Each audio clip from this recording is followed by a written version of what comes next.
ये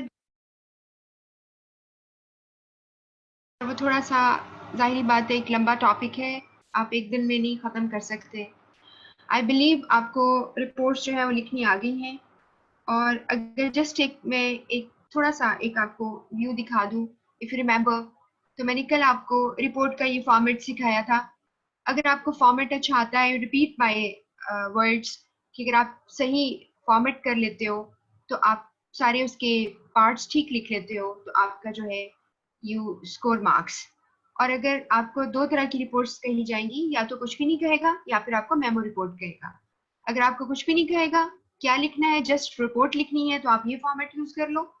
और अगर आपने ये भी इससे भी सिंपल करना है तो ऊपर यही सारा कुछ लिख लेना। जो लेफ्ट पे आपको नजर आ रहा है लिखा हुआ, उसकी जगह पे आपने टू जो नाम है उसका और डेजिग्नेशन, फ्रॉम आपका नाम और डेजिग्नेशन लिख देना। और सारी रिपोर्ट बना के इसके नीचे अपना योर सिंसियरली और सिग्नेचर अपने डाल देना। ऐसा भी कर सकते हो। इसका मतलब ये है कि कोई इतने हार्ड एंड फास्ट रूल्स नहीं है कि आप इसको फॉलो करेंगे फॉर एग्जाम पर्पस, ठीक है? क्योंकि होता ये है कि whenever you work for a company, they do have some style, they do have some format, some templates, तो आपने वो फॉलो करने होते हैं। आप अगर सिर्फ एक रिपोर्ट ऑन समथिंग लिखकर और डियर सर करके भी रिपोर्ट स्टार्ट कर दें और नीचे अपना नाम लिख दें, तब भी आपकी रिपोर्ट सही होगी। तो ये मैं आपको एक आइडिया दे रही हूँ, इसलिए ज्यादा अपने आप को परेशान नहीं करना। और अगर वो आपको कहता है कि पेपर रिपोर्ट लिखो, तो फिर आपने इस तरह मेमोरेंडम रिपोर्ट, अगर वो कंपनी का नाम नहीं देता तो छोड़ दें, ऊपर टॉप पे बेशक ना लिखे। और आपने टू जो पर्सन जिसको लिख रहे हो उसका नाम और उसका डेजिग्नेशन, फ्रॉम जो पर्सन और उसका डेजिग्नेशन, इसी तरह उसकी डेट और उसके बाद सब्जेक्ट यानी टॉपिक जो आपके हैंड होता है, ये आपने कर दिया। ये कल हमने जो रिपोर्ट्स थी उस पर मैं आपको जब आप नोट्स दिखाती हूँ तो you just get an idea. ये मैंने आपको कल भिजवा दी थी, आई होप कि आपने देखी होगी जरूर। जो अच्छे स्टूडेंट होते हैं वो फौरन ही चीजों को चेक करते हैं ताकि उनकी मेमोरी में चीजें रहें। और एक बात याद रखा करो कि आप अगर बहुत ज्यादा अपनी मेमोरी पे रिलाय करो, like for instance teacher taught you something and you think okay one day I will just see it again और मुझे सारा याद आ जाएगा, आपको कभी भी नहीं याद आता, ऑनेस्टली स्पीकिंग। उसकी वजह ये होती है कि आज का जो दौर है ना वो पुराना जमाने का दौर नहीं है। पुराने जमाने में जबकि आप चले जाए कि जी मामून और रशीद का जमाना था, जिसमें लोग जो है इतनी सिंपल लाइफ होती थी, लाइफ की सिंपलिसिटी की वजह से लोग जो है उनका फोकस जो होता था वो उसके ऊपर ही रहते थे। अब लाइफ हमारी इतनी कॉम्प्लिकेटेड है, हम इतनी मल्टीटास्किंग कर रहे होते हैं।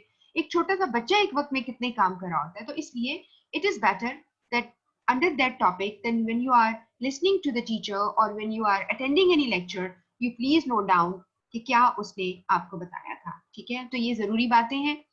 तो अभी मैं आपको नोट्स पे लेके जाऊंगी और आपको गाइड कर दूंगी कि नोट्स इस किस तरह से आपने पढ़ने हैं और क्या क्या चीजें आपको पेपर में ज्यादा आने के चांसेस हैं। इसके अलावा आपको बिजनेस प्लान, कुछ लोगों का ख्याल है they have written this term business plan, जो कि आप समझ लें लॉन्ग रिपोर्ट की तरह है। और ये जो आईकेप की बुक है सीए, उसमें इसका जिक्र है। जबकि हम जो अभी पढ़ने जा रहे हैं, हम उसको एज ए लॉन्ग रिपोर्ट पढ़ेंगे।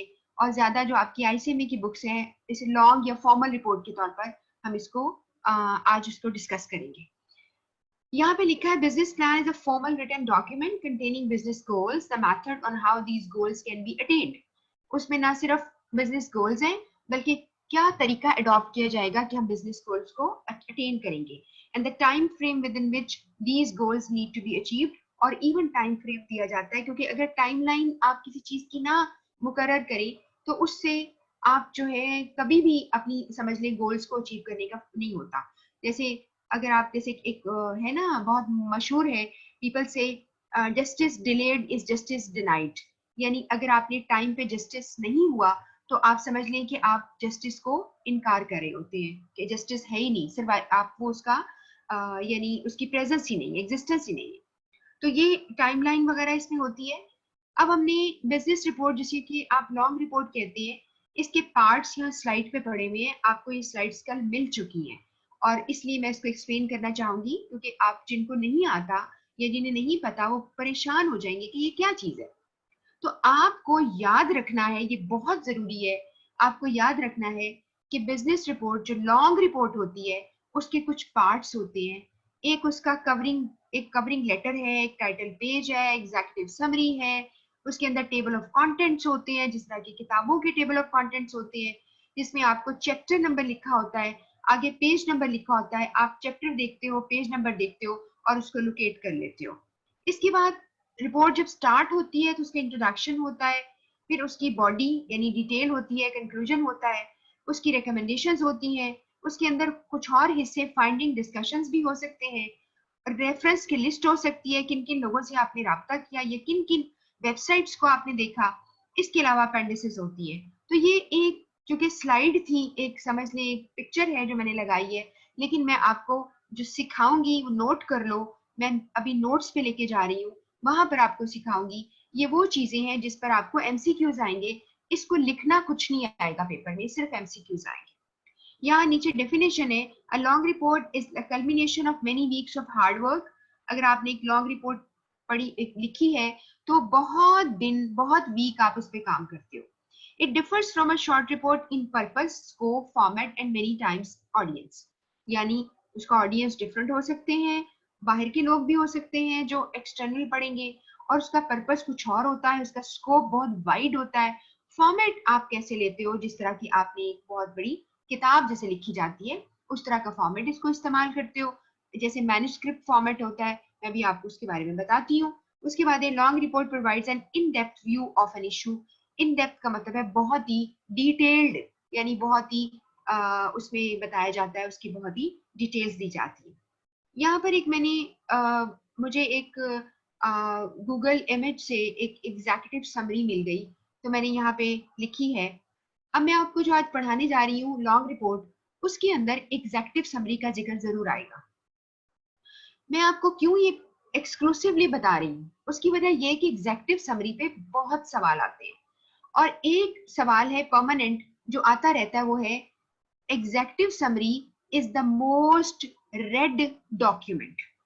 रेड से मुराद है पढ़े जाने वाला, READ, third form read, red, red. आपको पता है रीड की सेकंड फॉर्म भी रेड है, स्पेलिंग वही होते हैं, बोलते हैं आप रेड की तरह है, लास्ट जो उसका है थर्ड फॉर्म वो भी रेड ही है। तो मोस्ट रेड डॉक्यूमेंट या मोस्ट रेड पेज। अब एक लंबी रिपोर्ट है जिसमें बड़ी डिटेल्स दी गई हैं, उसके बहुत ही शुरू में ना एक समरी रखी जाती है। अब आप ये सोचें कि ये समरी किस लिए होगी और इसे एग्जीक्यूटिव समरी क्यों कहते हैं, एक सेकंड के लिए आप सोचिए। ओके, शायद आपके जहन में बात आ गई हो। देखिए समरी आपने शुरू में रखी, रिपोर्ट बहुत बड़ी है, तो उसका ये होगा कि आपके जो एग्जीक्यूटिव्स हैं, जो आपके सीनियर लोग हैं, दे डोंट हैव मच टाइम, उनके पास ज्यादा टाइम नहीं है। वो क्या करें कि सारी रिपोर्ट को लेके पढ़े। और नंबर 2, हर बंदा जो रिपोर्ट बहुत लंबी पढ़ता है, जरूरी तो नहीं कि हर फील्ड का एक्सपर्ट हो। अगर एक रिपोर्ट है मसलन एक कंस्ट्रक्शन वर्क के ऊपर है, उसमें जी कंस्ट्रक्शन हुई, उसकी कंस्ट्रक्शन से रिलेटेड उसका पार्ट होगा जिसमें कि सारी जार्गन, टेक्निकल टर्म्स कंस्ट्रक्शन की यूज हुई हैं, इंजीनियरिंग के पॉइंट ऑफ व्यू से लिखा गया है। दूसरी है जी इसमें फाइनेंस की बात हुई है, फाइनेंशियल मैटर के पॉइंट ऑफ व्यू से कितना पैसा लगा। एक स्टेटिस्टिक्स होंगे काउंटिंग की शक्ल में, वो होंगे। तो हम, एक बंदा इतनी ज्यादा डिसिप्लिन का एक्सपर्ट नहीं होता, तो हम क्या करते हैं, हम एग्जेक्टिव समरी पढ़ ली जिसमें कि सारी रिपोर्ट का उन्होंने नटशेल दिया है। और इसे एग्जेक्टिव समरी क्यों कहते हैं, because it is meant for executives, they don't have much time to read. तो वो एग्जेक्टिव समरी पढ़ के सारी उनको कहानी समझ आ जाएगी, और वो टेबल ऑफ कंटेंट पे जाकर अपनी मर्जी का टॉपिक निकालकर उस पेज से लोकेट करके पढ़ लेंगे, तो उसका उनका मसला हल हो जाएगा। अगर मैं एक किताब खोलती हूँ, ठीक है, और वो किताब है जिसमें मैंने एक टॉपिक पढ़ना है, मिसाल के तौर पर एक किताब है, मैंने उसमें सिर्फ फीडबैक का टॉपिक पढ़ना है, या मैंने जो आपको टॉपिक्स आते हैं मैं उनका ना जिक्र कर रही हूँ, या मैंने इंटरपर्सनल का टॉपिक पढ़ना है, तो मैं सिर्फ इंटरपर्सनल का टॉपिक खोल लूंगी ना, बाकी मुझे पढ़ने की जरूरत नहीं। तो एग्जेक्टिव समरी आपको हेल्प करती है to give you a road map, एक ग्लिम्पसेस आपको देती है। तो ये आप याद रखिएगा, ये मैंने आपको ताकि याद रहे इसलिए आपको ये बताया। अब मैं आपको नोट्स के ऊपर ले जाकर आपको गाइड करती हूँ कि आपने नोट्स जो है वो किस तरह से पढ़ने हैं। और इसके अलावा इसमें क्या और चीजें आज हम पढ़ने जा रहे हैं जो कि शॉर्ट रिपोर्ट के अलावा लॉन्ग रिपोर्ट है, ये मैं आपके साथ शेयर कर लूंगी। अभी आपको नोट्स शेयर नहीं किए। अब नोट्स को पढ़ना है, आपके पास ये नोट्स आ जाएंगे तो बहुत सारे सफ़े हैं, 73 पेजेस हैं। आप कहेंगे क्या हम एक रिपोर्ट के टॉपिक पे इतने पेजेस पढ़ लें? मैं आपको समझाई देती हूँ क्या आपने पढ़ना है और क्या नहीं पढ़ना। देखो, अगर तो अपनी पसंद का नॉवल पढ़ना हो तो फिर तो 400 सफ़ों का भी हम पढ़ लेते हैं, लेकिन किताब पढ़नी हो तो 2 सफ़े हमें दुख रहे होते हैं कि जी 2 सफ़े हम नहीं पढ़ सकते। तो हम क्या कर रहे हैं, रिपोर्ट राइटिंग की डेफिनेशन आप पढ़िए, यहाँ पर लिखी हुई है। और इसके साथ ही मैंने ब्लॉग के अंदर भी व्हाट इज अ रिपोर्ट करके यहाँ पर इसकी एक रीडिंग करते जाइएगा, आप रीडिंग कर लेंगे। इस सारा एरिया जो ब्लैक कलर में लिखा गया है, इसकी मैं आपको सजेस्ट करूंगी कि एक दफा रीडिंग आप कर लें। रिपोर्ट क्या होती है, रिपोर्ट क्यों लिखी जाती है, उसका पर्पस क्या है, उसकी इंपॉर्टेंस क्या है, बस एक दफा रीडिंग करके उन चीजों को हाईलाइट कर लीजिएगा जो कि आपको रिवाइज करनी है या डेफिनेशन रिवाइज करनी है। अगला एक टॉपिक यहाँ पर आ गया है, कैरेक्टरिस्टिक्स या क्वालिटीज ऑफ बिजनेस रिपोर्ट। उसके लिए मैं आपको सजेस्ट कर रही हूँ, आप नोट कर लो, सिर्फ हेडिंग पढ़ लेना। अगर आपको हेडिंग का मतलब समझ नहीं आता, मिसाल के तौर पर लिखा है जी एक रिपोर्ट के अंदर कॉम्प्रिहेंसिवनेस होनी चाहिए, मुझे नहीं आता, मेरी अंग्रेजी ठीक नहीं है, मुझे कॉम्प्रिहेंसिवनेस का मतलब नहीं आता, तो मैं हो सकता है कि मैं डिक्शनरी देख लूं तो काफी हो गया, बस ठीक है मुझे आ गया, या मैं इसकी रीडिंग कर लूं। तो कॉम्प्रिहेंसिव वो चीज होती है जिसमें आप किसी चीज को, जैसे एक एक थरली एक चीज को आपने डिस्कस किया लेकिन बहुत ही छोटी फॉर्म में प्रेजेंट किया, आपने इसको इतना डिटेल नहीं किया, तो एक कॉम्प्रिहेंसिवनेस होती है, यानी उसके अंदर स्ट्रेंथ होती है उसकी स्कोप की, जिससे कि आप पढ़कर आपको समझ आ जाती है, आप उसको इजीली कॉम्प्रिहेंड कर सकते हो, यानी अंडरस्टैंड कर सकते हो।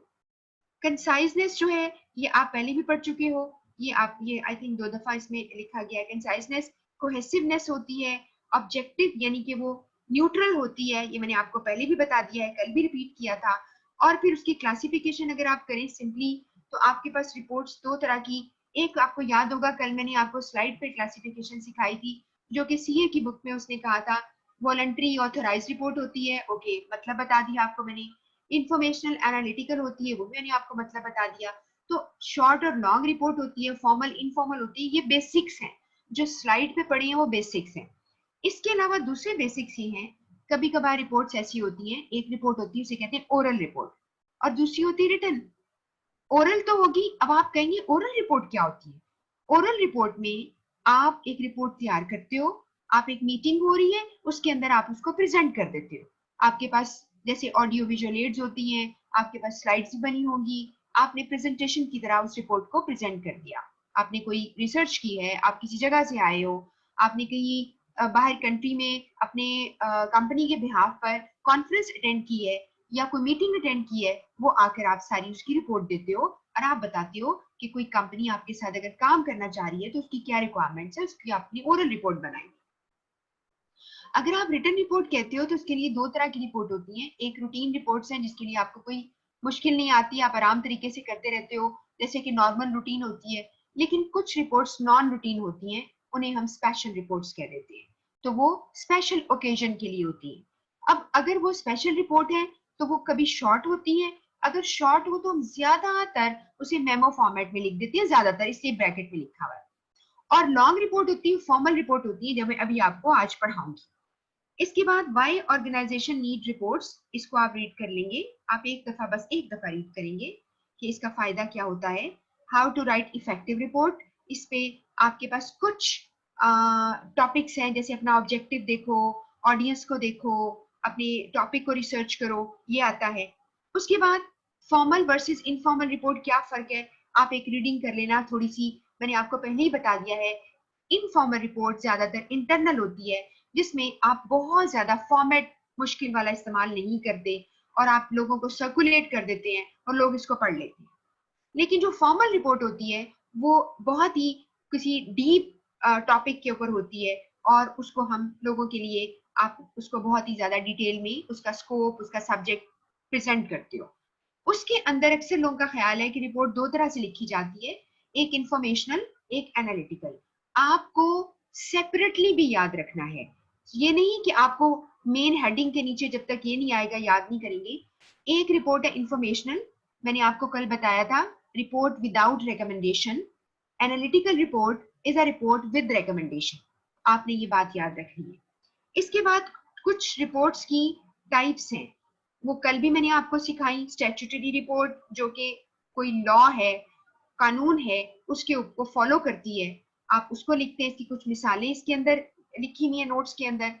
कंप्लायंस रिपोर्ट होता है कि हम फॉलो कर रहे हैं, आप जो है जो भी आपकी जो प्रोसीजर है उनको हम फॉलो कर रहे हैं, उसके ऊपर हम रिपोर्ट बना देते हैं कि हम कंप्लायंस शो करते हैं कि हम इस पर पूरा उतर रहे हैं, हम रूल्स एंड रेगुलेशन को फॉलो कर रहे हैं। इसके बाद इंफॉर्मेटिव इंफॉर्मेशन रिपोर्ट अभी मैंने आपको बता दिया है कि ये विदाउट होती है रिकमेंडेशन। उसके बाद आपके पास जो नेक्स्ट रिपोर्ट आती है जो कि इंफॉर्मेशनल रिपोर्ट है, उसी की उसके अंदर क्या क्या है। फिर एनालिटिकल रिपोर्ट है जिसके अंदर आपके पास क्या होंगी, रिकमेंडेशंस। नेक्स्ट रिपोर्ट है ड्यू डिलिजेंस, कल मैंने आपको इसकी डिटेल बताई थी। इसमें क्या करते हैं आप, एक पूरे बिजनेस की इन्वेस्टिगेशन होती है, उसकी रिसर्च होती है कि उसकी क्या वर्थ है, उसके पास कितना पैसा है, उसके कितने लोग हैं काम कर रहे हैं, उसको आप उसका सारा स्कोप और साइज देखते हैं। ये सारा ड्यू डिलिजेंस रिपोर्ट है, इसको एक दफा पढ़ लीजिएगा। पीरियोडिक रिपोर्ट क्या होती है, जैसे कि नाम जाहिर हो रहा है, एक एक स्पेसिफिक इंटरवल ऑफ टाइम के ऊपर लिखी जाती है। इसके लिए आप कह सकते हैं, मिसाल के तौर पर यहाँ पे लिखा है डेली रिपोर्ट, सेकेंड लाइन में आपको शायद नजर आ रहा हो कि डेली रिपोर्ट लिखा हुआ नजर आ रहा है, वीकली लिखा आ रहा है, monthly, quarterly, semi annually, annually, ये सारी रिपोर्ट्स डिफरेंट टाइप की आप जो है डिपेंड करता है, उसका नाम ही वो होता है जो कि वो काम कर रही होती है, यानी किस पे वीकली लिखी गई उसको वीकली कह दिया। अगर वो फोर्टनाइट रिपोर्ट है, फोर्टनाइटली। अब आपको में से किन लोगों को नहीं पता फोर्टनाइट का मतलब क्या होता है, इसका मतलब होता है 15 दिन, यानी 2 वीक्स की। तो 2 वीक की रिपोर्ट आपने लिखी। स्पेशल रिपोर्ट मैंने आपको बता दिया है, एक ऐसी रिपोर्ट है जो रूटीन से हटकर कोई मसला हो जाए। मिसाल के तौर पर आपका, जैसे मैंने आपको बहुत सारी मिसालें दी हैं, हमने कल भी और उससे पहले पिछले वीक में मैंने आपको शुरू करके दी थी जब रिपोर्ट्स का टॉपिक, तो आपने देखा था कि जी आप कोई शिकायत है लोगों के बारे में, किसी को फायर कर दिया गया तो उसको यानी वो इनसिक्योर लोग हो गए हैं, या आपकी सेल डिक्लाइन कर गई है, खुदा ना खास्ता कहीं पे आग लग गई है, या कोई एक्सीडेंट हो रहे हैं, तो उसके लिए रिपोर्ट्स जो हैं वो जो है बनती हैं। तो उसको हम कह देते हैं दीज आर स्पेशल रिपोर्ट्स, जिसे हम नॉन रूटीन रिपोर्ट्स कहते हैं। इसके बाद है फाइनेंशियल रिपोर्ट, नाम से जाहिर है फाइनेंस के मैटर्स के ऊपर, जितने भी फाइनेंस के मैटर्स हैं उसके ऊपर, इनकम स्टेटमेंट है, बैलेंस शीट है, इसके ऊपर आप यकीनन आप इसको पढ़ भी रहे होंगे दूसरे सब्जेक्ट में। परफॉर्मेंस रिपोर्ट होती है जो कि शो करती है वर्कर्स की वैल्यूएशन पर, कि वर्कर्स जो है वो काम कर रहे हैं, उनको सबमिट किया जाता है, उनकी परफॉर्मेंस कैसी है उसको वैल्यूएट किया जाता है। ठीक है, इसको कुछ लोग अप्रेजल रिपोर्ट भी कहते हैं। तो ये जो काम हम कर रहे हैं उसके ऊपर हम एक नाम लगा देते हैं। प्रोग्रेस रिपोर्ट होती है जो कि कोई काम आप कर रहे हैं, प्रोजेक्ट अंडर आपकी जो कंप्लीशन है, ये स्टार्ट हो चुका है, तो उसकी रिपोर्ट को हम प्रोग्रेस रिपोर्ट कहते हैं। इसके बाद एनुअल रिपोर्ट जो कि सालाना रिपोर्ट होती है। ये रिपोर्ट आमतौर पे, जैसे मैंने आपको कल शायद बताया था कि कंपनीज की एनुअल रिपोर्ट जो है वो आपको उनकी वेबसाइट पर आपको मिल सकती है। अगर आप तलाश करना चाहो तो अपनी पाकिस्तान में भी बहुत सी ऐसी कंपनीज हैं जो कि एनुअल रिपोर्ट्स अपनी वहाँ पे अवेलेबल कर देती हैं, अपनी वेबसाइट पे पब्लिश कर देती हैं, तो आप उसे पढ़ सकती हैं। उसके बाद ऑडिट रिपोर्ट है, इसका भी जिक्र मैं कर चुकी हूँ। ऑडिट रिपोर्ट जो है वो अक्सर इंटरनल ऑडिटर भी कर लेते हैं, आप बाहर से भी टीम ऑडिटर्स की आती है जो कि कंपनी के तमाम हिसाब किताब को चेक करती है, और सारा कुछ जो कि वो कर रही होती है कंपनी, यानी क्या उसका स्टेटस है उसको चेक करती है, तो उसको हम ऑडिट रिपोर्ट कहते हैं। तो ये एक्सटर्नल या इंटरनल दोनों ऑडिटर्स जो है इसको कर रही होती है। जस्टिफिकेशन रिपोर्ट क्या करती है, जस्टिफाई करती है, आपने अगर एक काम है उसको करना है, एक प्रपोजल आप दे रहे हैं कि ये काम कर लेते हैं, उसको जस्टिफाई करती है कि ये काम करना हमारे लिए फायदामंद है। इसके बाद है ट्रबल शूटिंग रिपोर्ट होती है, इसे इन्वेस्टिगेशन रिपोर्ट भी कहते हैं। ये जो है टॉप मैनेजमेंट इसको कहती है बनाने के लिए, आप रिसर्च करते हैं, एनालाइज करते हैं किसी एक्शन को, किसी प्रॉब्लम को, उसे आप ट्रबल शूटिंग रिपोर्ट कहते हैं। इसके बाद है इंटरनल रिपोर्ट्स होती हैं जो अंदर ही लिखी जाती हैं, और एक्सटर्नल रिपोर्ट होती हैं जो बाहर जाती हैं आप किसी पर्पस के लिए, जैसे एनुअल रिपोर्ट है वो बाहर लोग उसको पढ़ लेते हैं या आप प्रेजेंट करते हो, इसे आप कहते हो एक्सटर्नल रिपोर्ट। इसके बाद यहाँ पे लिखा है जी शॉर्ट रिपोर्ट्स होती हैं। शॉर्ट रिपोर्ट कल मैंने आपको सिखा दिया, ये सारे मैंने पार्ट्स आपको कल सिखा दिए थे। प्रोसीजर, फाइंडिंग, कंक्लूजन आपको याद होगा। इसकी आप एक रीडिंग बस कर लेना कि टर्म ऑफ रेफरेंस में क्या लिखा है, प्रोसीजर में क्या लिखा है, एक दफा रीडिंग कर लेना। और इसीलिए मैं आपको जब बोल रही हूँ तो मैं आपको समझा रही हूँ, आप नोट्स साथ साथ करो, क्योंकि आपको नोट्स तो मिल ही जाएंगे, लेकिन नोट्स में पढ़ना क्या है, जब तक ये मुझे फॉलो नहीं करेंगे आपको समझ नहीं आएगा। एक सवाल और पेपर में आता है, ये मैंने हाईलाइट किया है। वो आपसे पूछते हैं कि जी आपने कहीं से डेटा इकट्ठा किया, तो आपके पास दो तरह के सोर्सेज होते हैं। एक सोर्स को हम प्राइमरी सोर्स कहते हैं और दूसरे को हम सेकेंडरी सोर्स कहते हैं। प्राइमरी सोर्स आपका, इसको नोट कर लो आप लोग, इसे कहते हैं first hand knowledge. Primary source को आप कहते हैं फर्स्ट हैंड नॉलेज, यानी आपने कहीं खुद जाके इन्वेस्टिगेशन की और उस पर आपने रिसर्च की, विजिट किया, that is your primary knowledge. आपने खुद जाके किया है, that's going to be questionnaire लोगों को दिए, वहां से आपने सर्वे रिपोर्ट बनाई, ठीक है, तो आपका प्राइमरी ये होता है, आप डेटा बना लेती हो। दूसरे सोर्सेज आपके पास सेकेंडरी होते हैं, जो पहले किसी लोगों ने काम उस पर कर लिया होता है। मसलन किसी के ने पब्लिश किया मटेरियल, आपने वहां से मटेरियल ले लिया, आपको पता चल गया है। किसी की वेबसाइट पे पड़ा हुआ है, किसी के ब्लॉग पे पड़ा हुआ है, ठीक है, ये सारा कुछ आपने किया। या कोई पर्सन जो पहले इस चीज को करके आ चुका है, उसका इंटरव्यू आपने किया। तो यहाँ पे इंटरव्यू तो प्राइमरी में आ रहा है, वो तो आपने फर्स्ट हैंड नॉलेज के लिए लिया। लेकिन अगर आप एक बंदे को जिसने पहले से डेटा इकट्ठा किया है, आप उसको यानी कंसल्ट करते हो, या आप किसी इंटरनेट से चीजें पढ़ते हो, आर्टिकल्स पढ़ लेते हो, बुक्स पढ़ लेते हो, तो ये आपका सेकेंडरी सोर्स होता है। इस पर आपको सिनेरियो भी आ सकता है और वो आपको यानी पूछ सकते हैं, तो ये मैंने इसीलिए हाईलाइट कर दिया। फिर इसके बाद ये सारे वही पॉइंट्स हैं जो आपको मैंने सिखा चुकी हूँ और आपको बता चुकी हूँ। अब आपके पास ये जो इस सारे नोट्स में जो आपके साथ में शेयर कर लूंगी, आपको ब्लू कलर में जो कलर मैंने चेंज कर दिया है, असल में ये आईसीएमई की बुक से सारा में टेक्स्ट है। आपके पास अगर ऑलरेडी बुक है आप वहीं से पढ़ सकते हो, और अगर आपको कोई डिफरेंट लगता है तो आप इसमें देख सकते हो। इसमें आपको जो खुद चीज लगती है, you want to read it, आपको लगता है कि यहाँ से भी पढ़ लूं या आप इसको भी चेक कर लूं, तो आप इसमें देख सकते हो। वरना it's just okay and you can go for one reading. अब यहाँ पर एक चीज सिर्फ जो मैं आपको भेजते वक्त भी हाईलाइट कर दूंगी, जैसे ये हाईलाइट मैंने की है, इसमें लिखा गया है कि डिडक्टिव या डायरेक्ट प्लान, ये आपको मैं पहले सिखा चुकी हूँ। इंडक्टिव या इनडायरेक्ट प्लान, जब आप कोई रिपोर्ट तैयार करोगे और उसके अंदर आपने कौन सा यानी प्लान यूज करना है, क्या आप इस चीज को जो आपकी है लाइक रिपोर्ट है, उसमें खबर जो मेन आइडिया न्यूज थी पहले रखनी है, एक्सप्लेनेशन बाद में करोगे, तो उसे डिडक्टिव या डायरेक्ट प्लान कहते हैं। और अगर आप कहते नहीं, हम पहले कुछ एक्सप्लेनेशन देंगे और हम इसको जो बाकी मटेरियल है या उसका कंक्लूजन है वो एंड में देंगे, तो उसे इंडक्टिव प्लान कहते हैं। मिसाल के तौर पर अगर आपने शुरू में कह दिया कि जी हमने डेटा इकट्ठा किया, एनालिसिस कर लिया है और हमारा ख्याल है कि आप इन 3 शहरों में आउटलेट्स खोल लें, और फिर आप अपनी रिसर्च की डिटेल देते हो, तो ये अप्रोच डायरेक्ट प्लान कहलाती है और इसे डिडक्टिव प्लान, डिडक्टिव अप्रोच कहते हैं। और अगर आपने कहा कि जी आपने कहा था हम सर्वे किया, देखिए इस शहर का सर्वे, दूसरे शहर का सर्वे सारा कर लिया, एंड में आपने कहा कि जी हम आपको ये कंक्लूड करते हैं, रिकमेंड करते हैं कि इन 3 शहरों में आप अपने आउटलेट खोल लें, तो आपका ये plan is called inductive plan. तो ये आपने इसमें से देख लेना। फिर इसमें लिखा है कि आप कैसे ऑर्गेनाइज करेंगे, ये भी आप पढ़ सकते हो, एक दफा रीडिंग कर सकते हो। वैसे इस पे कोई इतने खास सवाल आने के चांसेस नहीं है। आप एक काम करो, मैं आपको एक बड़ा ही अच्छा मशवरा देती हूँ। आपने जो कल भेजा पढ़ लिया, आपने स्लाइड्स देख ली, आपने ब्लैक वाला एरिया जो है वो पढ़ लिया, और फिर आप एमसीक्यूज कर लो।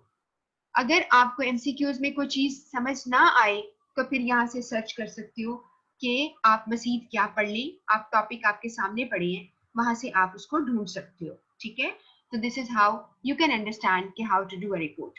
इसके अलावा फिर क्लासिफिकेशन है, इंफॉर्मेशन रिपोर्ट, ये सारा मैंने आपको लिखवा दिया, बता दिया। इसीलिए मैंने इसको ब्लू कर दिया है कि आपकी मर्जी, इसे आप दोबारा से पढ़ना चाहें एक और सोर्स से तो आप बिल्कुल पढ़ सकते हैं। कि मटेरियल, रीडर, सब कुछ ये सारा ब्लू बहुत ज्यादा है ये, लेकिन ये मैंने इसलिए आपको भेज दिया है कि कहीं आपको कोई एमसीक्यू समझ ना आए तो यहाँ पर आप इसको पढ़ लीजिएगा। आपको मेरी बात समझ आ गई है? तो इसी तरह लेटर, मेमो, मैन्युस्क्रिप्ट क्या है, आपने चाहे तो ये आप एक दफा जरूर पढ़ लीजिएगा। आपको मेमो लिखना मैंने वैसे ही सिखा दिया है, आप इसको देख सकते हो। ठीक है, और शॉर्ट रिपोर्ट को ऑर्गेनाइज कैसे करना है वो मैंने आपको खुद ही सिखा दिया है।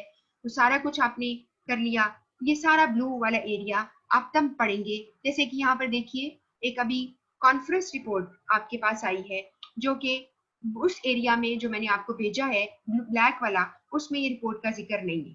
तो ठीक है, आप यहाँ से पढ़ लें कॉन्फ्रेंस रिपोर्ट क्या होती है। ये कौन सी मुश्किल बात है कि एक रिपोर्ट जो कि आपने यानी आपने कहीं गए हो, आपने कहीं पे कुछ अटेंड किया है, उसके ऊपर आप इसको लिख देते हो। कोई चीज आपने अटेंड की है उसके ऊपर एक रिपोर्ट बना देते हो, आप उसे कॉन्फ्रेंस रिपोर्ट कहते हैं। बाकी आपको ऑलमोस्ट सारी रिपोर्ट जो है वो बता दी। इसके अलावा सैंपल थे, ये मैंने कल आपसे डिस्कस कर लिए थे। इन सैंपल्स को प्लीज देखिएगा। ये सारी रिपोर्ट्स लिखी हुई है, 7 सिनेरियो लिखे हुए हैं। ये आपकी बेहतरीन आपकी प्रैक्टिस हो जाएगी।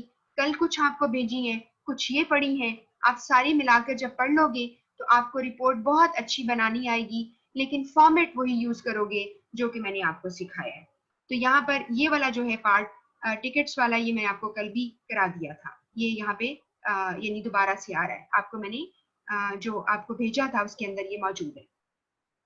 अब आ जाइए, जो सारा ये मुझे इस चीज का सेटिस्फैक्शन हो गया कि मैंने आपको सारी रिपोर्ट के बारे में ये गाइड कर दिया है। अब हमारा आज का जो नेक्स्ट टॉपिक है वो है फॉर्मल रिपोर्ट, या उसे आप लॉन्ग रिपोर्ट कह लें। ठीक है, अब इसको ध्यान से सुनिए कि ये पेपर में इसके बारे में क्या सवाल आएगा। आप इसको बहुत ध्यान से सुनिए। उसके लिए क्या है, आपने याद रखना है कि एक रिपोर्ट आप यूं समझ लें, जैसे मैंने कल मिसाल दी थी कि जैसे कोई थीसिस होते हैं, तो मैंने आपको मिसाल दी थी कि बिल्कुल वैसे ही आपने इसको तैयार करना होता है। यकीनन आप खुद तैयार नहीं करेंगे, ऑब्वियसली आपके जो है यानी आपको अभी पेपर में भी इसके ऊपर कुछ नहीं आएगा। व्हाट यू डू इज कि आपने सिर्फ याद रखना है। 3 उसके हिस्से कर लो। एक पार्ट है प्रीफेटरी पार्ट, शुरू के हिस्से। लफ्ज प्रीफेटरी, आप मुझे गौर से सुनेंगे। प्रीफेटरी वर्ड प्रीफेस से निकला। प्रीफेस कहते हैं किसी चीज का इब्तिदाइया, किसी चीज का स्टार्ट। और सेंटर वाला पार्ट जिसपे लिखा है टेक्स्ट ऑफ द रिपोर्ट, वो आपका हो गया यानी कि बॉडी ऑफ द रिपोर्ट। उसके बाद है सप्लीमेंट्री पार्ट, जो कि आप यूं समझ लें कि जो सप्लीमेंट्री होता है ना, आपने कभी सप्लीमेंट को सुना है कि एक बंदा है वो खुदा ना खासा बीमार हो जाता है और उसे डॉक्टर कहता है कि तुम एंटीबायोटिक खाओ, वो एंटीबायोटिक का कोर्स करता है। उसके साथ ही डॉक्टर उसको सप्लीमेंट लिख के देता है। सप्लीमेंट क्या होता है, वो उसके अंदर जो एंटीबायोटिक की वजह से विटामिन डिफिशिएंसी हो जाए, या और जो उसको मिनरल्स डिफिशिएंसी हो जाए, या जो भी कोई डिफिशिएंसी हो जाए, या उसकी इम्यूनिटी कम हो जाती है, उसके लिए वो सप्लीमेंट लेता है। आप समझ गए मेरी बात को? तो सप्लीमेंट इज सपोर्टिंग। कभी आपने सोचा है कि एग्जाम होते हैं, एनुअल एग्जाम, फिर सप्लीमेंट्री एग्जाम। ये सप्लीमेंट्री एग्जाम क्या होते हैं? असल में एनुअल एग्जाम की सपोर्टिंग एग्जाम होते हैं कि ज्यादा अरसा आपका जाया ना हो, बीच में कुछ महीनों के बाद खुदा ना खासा जो लोग फेल हो जाते हैं उनके सप्लीमेंट्री एग्जाम ले लिए जाते हैं। आप समझ गए बात को? ठीक है, तो अब आप ये समझें, पहले मैं आपको समझाती हूँ। एक रिपोर्ट बनाई, उसके कुछ सप्लीमेंट्री पार्ट्स हैं। सप्लीमेंट्री पार्ट्स हेल्प करेंगे रीडर को रिपोर्ट को समझने का। समझ गए मेरी बात को? मिसाल के तौर पर आपने एक रिपोर्ट बना दी, ठीक है। तो आपने रिपोर्ट में जितने भी मुश्किल अल्फाज थे इस्तेमाल हुए, एक रिपोर्ट है लंबी सी, पहले मेरी पूरी बात सुन लीजिए, उसमें बहुत मुश्किल अल्फाज इस्तेमाल हुए हैं। तो आपको तो आम बंदे हैं, आपको नहीं पता, इंजीनियरिंग के मीनिंग नहीं आए, लेकिन आप रिपोर्ट पढ़ना चाह रहे हो, तो वहां पर आपकी सप्लीमेंट्री पार्ट जो कि बॉडी ऑफ द रिपोर्ट के आखिर में होते हैं, वहां पे ग्लॉसरी आपको मिलेगी। ग्लॉसरी क्या चीज है, लिखा हुआ नजर आ रहा है आपको? ग्लॉसरी है जिसमें अल्फाबेटिकल ऑर्डर में मुश्किल अल्फाज लिखे होंगे और उसके साथ मीनिंग या उसकी डेफिनेशन आएगी। आपको बात समझ आ गई? अभी भी आपके पास घर में बहुत सी ऐसी किताबें होंगी, स्पेशली जो इंग्लिश जो है बुक्स होती हैं, ऑथर्स की बुक्स होती हैं, जो फॉरेन बुक्स होती हैं, you just have a look at the book and book is going to have what, supplementary parts. At the end of that you may come across a glossary जिसके अंदर मुश्किल अल्फाज और मीनिंग दिए हुए। अब आप कहेंगे कि इंडेक्स फिर क्या चीज है? इंडेक्स भी आपको पता है, इंडेक्स क्या होती है? अल्फाबेटिकल ऑर्डर में अल्फाज या टर्मिनोलॉजी जिसका जिक्र उस पूरी चैप्टर बुक्स में या रिपोर्ट में आया होता है, उसकी वो इंडेक्स बना देता है। अब कई दफा ऐसा होता है, मैं आपको बड़ी इंटरेस्टिंग बात बताती हूँ, मैंने एक टॉपिक है, उसके ऊपर मैंने रिसर्च करनी है और वो मेरे पास बुक है कोई मेन टॉपिक के ऊपर। मैं ये चेक करने के लिए उसकी मैं उस बुक की जो कंटेंट होती है, टेबल ऑफ कंटेंट जिसकी चैप्टर बाय चैप्टर और उसके साथ साथ उसके पेजेस लिखे होते हैं, अगर मैं उसको देखूँ ना, तो मुझे फिर भी समझ नहीं आती कि क्या ये टॉपिक इस बुक में पाया भी जाता है कि नहीं, ढूंढने में मुझे कितना टाइम लगेगा। तो मैं क्या करती हूँ, मैं इंडेक्स देख लेती हूँ, अल्फाबेटिकल ऑर्डर में गई और मैं इंडेक्स पे आई और देखा कि जी मुझे मोटिवेशन के ऊपर कुछ काम करना है, तो एम लेटर उसके नीचे मोटिवेशन, और मोटिवेशन के आगे पेज नंबर लिखे होते हैं। पेज 7 पे मोटिवेशन का जिक्र है, पेज 18 पे है, और किसी जगह पे ज्यादा लिखे होते हैं जी, 103 सफा से लेकर आपके 155 पेज तक है। इसका मतलब है ओहो यस, इसके अंदर तो बड़ा ज्यादा लिखा हुआ है, तो मैं उस पेज को लोकेट करके वहां पहुंच जाती हूँ। अब आपके नॉलेज के लिए एक बात बताने लगी हूँ, आजकल जो जितनी बाहर की किताबें हैं उसमें मैंने ऑब्जर्वेशन मेरी ये है कि वो पता क्या करते हैं, इंडेक्स और ग्लॉसरी का हाइब्रिड बना दिया। जैसे गाड़ियां हाइब्रिड होती है ना, तो हाइब्रिड बना दिया। इंडेक्स और ग्लॉसरी को वो कहते हैं ग्लिंडेक्स, ठीक है, उसकी हाइब्रिड फॉर्म बना दी। तो यहाँ पर क्या फायदा होता है कि साथ साथ अल्फाबेटिकल ऑर्डर में लफ्ज आ जाते हैं, किस सफे पर वो चीज पड़ी हुई है वो भी आ जाती है, और साथ उसकी मीनिंग भी आ जाती है। तो आपको 2 दफा वो चीज नहीं प्रिंट करनी पड़ती। ये बात आपको समझ आ गई? ठीक हो गया। इसके बाद नीचे लिखा अपेंडिसेस, अगर आप इसको सिंगुलर कर दें उसे कहते हैं अपेंडिक्स, DIX, लेकिन आप उसको प्लूरल करें तो आमतौर पे लोग CES लगा देते हैं, अपेंडिसेस। अब ये क्या चीज है? आप कहेंगे अपेंडिक्स हमें तो पता है कि जो खुदा न खासा बीमारी होती है, लोगों को अपेंडिसाइटिस हो जाता है और उनकी जो है एक छोटी सी आंत का टुकड़ा है उसको निकाल देते हैं। सही कहा आपने, लेकिन ये अपेंडिक्स क्या होती है? It is the additional part of a report और अ बुक जो आखिर में रखा जाता है। इसमें कुछ सप्लीमेंट्री मटेरियल होता है। मिसाल के तौर पर मैं एक जगह गई, सर्वे किया, और वहां पर मैंने क्वेश्चनर डिस्ट्रीब्यूट किया अपनी ऑडियंस में और उन्होंने उसको फिल किया, उससे मैंने डेटा इकट्ठा किया। मिसाल के तौर पर एक रिपोर्ट ICMA की मुझे याद है आई थी, या शायद CA की बुक में से आई थी, एक रिपोर्ट आई थी आप लोगों को लिखनी, जैसे आप स्टूडेंट को उसमें कहा था उन्होंने कि जी एक कंपनी है जो कि गारमेंट की कंपनी है, उसके पाकिस्तान में ना डिफरेंट बहुत आउटलेट्स हैं, एक फैशन कंपनी है, फैशन के नाम से कुछ समथिंग था उसका नाम। और जिस तरह आप आजकल अगर देखें तो आपके पास कितने नाम हैं जो आप कपड़े वगैरह खरीदते हैं, खवातीन तो खैर वैसे ही कपड़ों के पीछे दीवानी है। आप बरीजे जाते हो और आप जो है खाड़ी से लेते हो कपड़े, और जो बंदे जो हैं वो बरीजे मैन उनके पास है, उनके पास J. है, ठीक है, क्रॉस रोड है, और बहुत सारे नाम है जो इस वक्त मेरे दिमाग में आ रहे हैं। इस तरह का कोई आउटलेट्स हैं, तो उन्होंने कहा कि जी आपके डिफरेंट आउटलेट खुले हुए हैं, उसमें यूनिफॉर्म सब पहनते हैं, और जब से कंपनी बनी है उसको कोई 12-13 साल हो चुके हैं, तो यूनिफॉर्म सारे पहनते। ठीक हो गया। अब एक मीटिंग रिसेंटली हुई, नए नए लोग आए, उन्होंने आइडिया दिया कि क्यों ना यूनिफॉर्म खत्म कर दिया जाए, लोग अपने प्राइवेट जो है ट्रेंडी से कपड़े पहन के आए, बस लोगो पहना हो, गले में कार्ड पहना हो, तो बस पता चल जाए कि ये हमारा जो है वो है सेल्स पर्सन है शॉप्स के ऊपर। उसके ऊपर रिसर्च करो और देखो कितने लोग ऐसा करना चाहते हैं जो शॉप्स पे काम कर रहे हैं। उस पर हमने फिर रिपोर्ट बच्चों से बनवाई, और उसको रिपोर्ट को बनाने का क्या तरीका था, मैंने उनको ये इस तरह से समझाया कि आप तमाम हेड ऑफिस से तमाम जो सिटीज हैं उसके मैनेजर्स, एरिया मैनेजर्स को आपने ईमेल करनी है, एक क्वेश्चनर भेजना है, उसको वो लोग खुद अपने हाथ से फिल करेंगे, और फिर उससे हम 3 दिन के अंदर वापस डेटा लेके आएंगे और पता चलेगा कि हमारे तकरीबन पूरे मुल्क में मसलन 349 आउटलेट्स हैं, मिसाल के तौर पर। ये सारा मैंने इमेजिन करवाया, आप ये ना समझे कि सारा लिखा हुआ था, ऐसे इमेजिन कर लिया।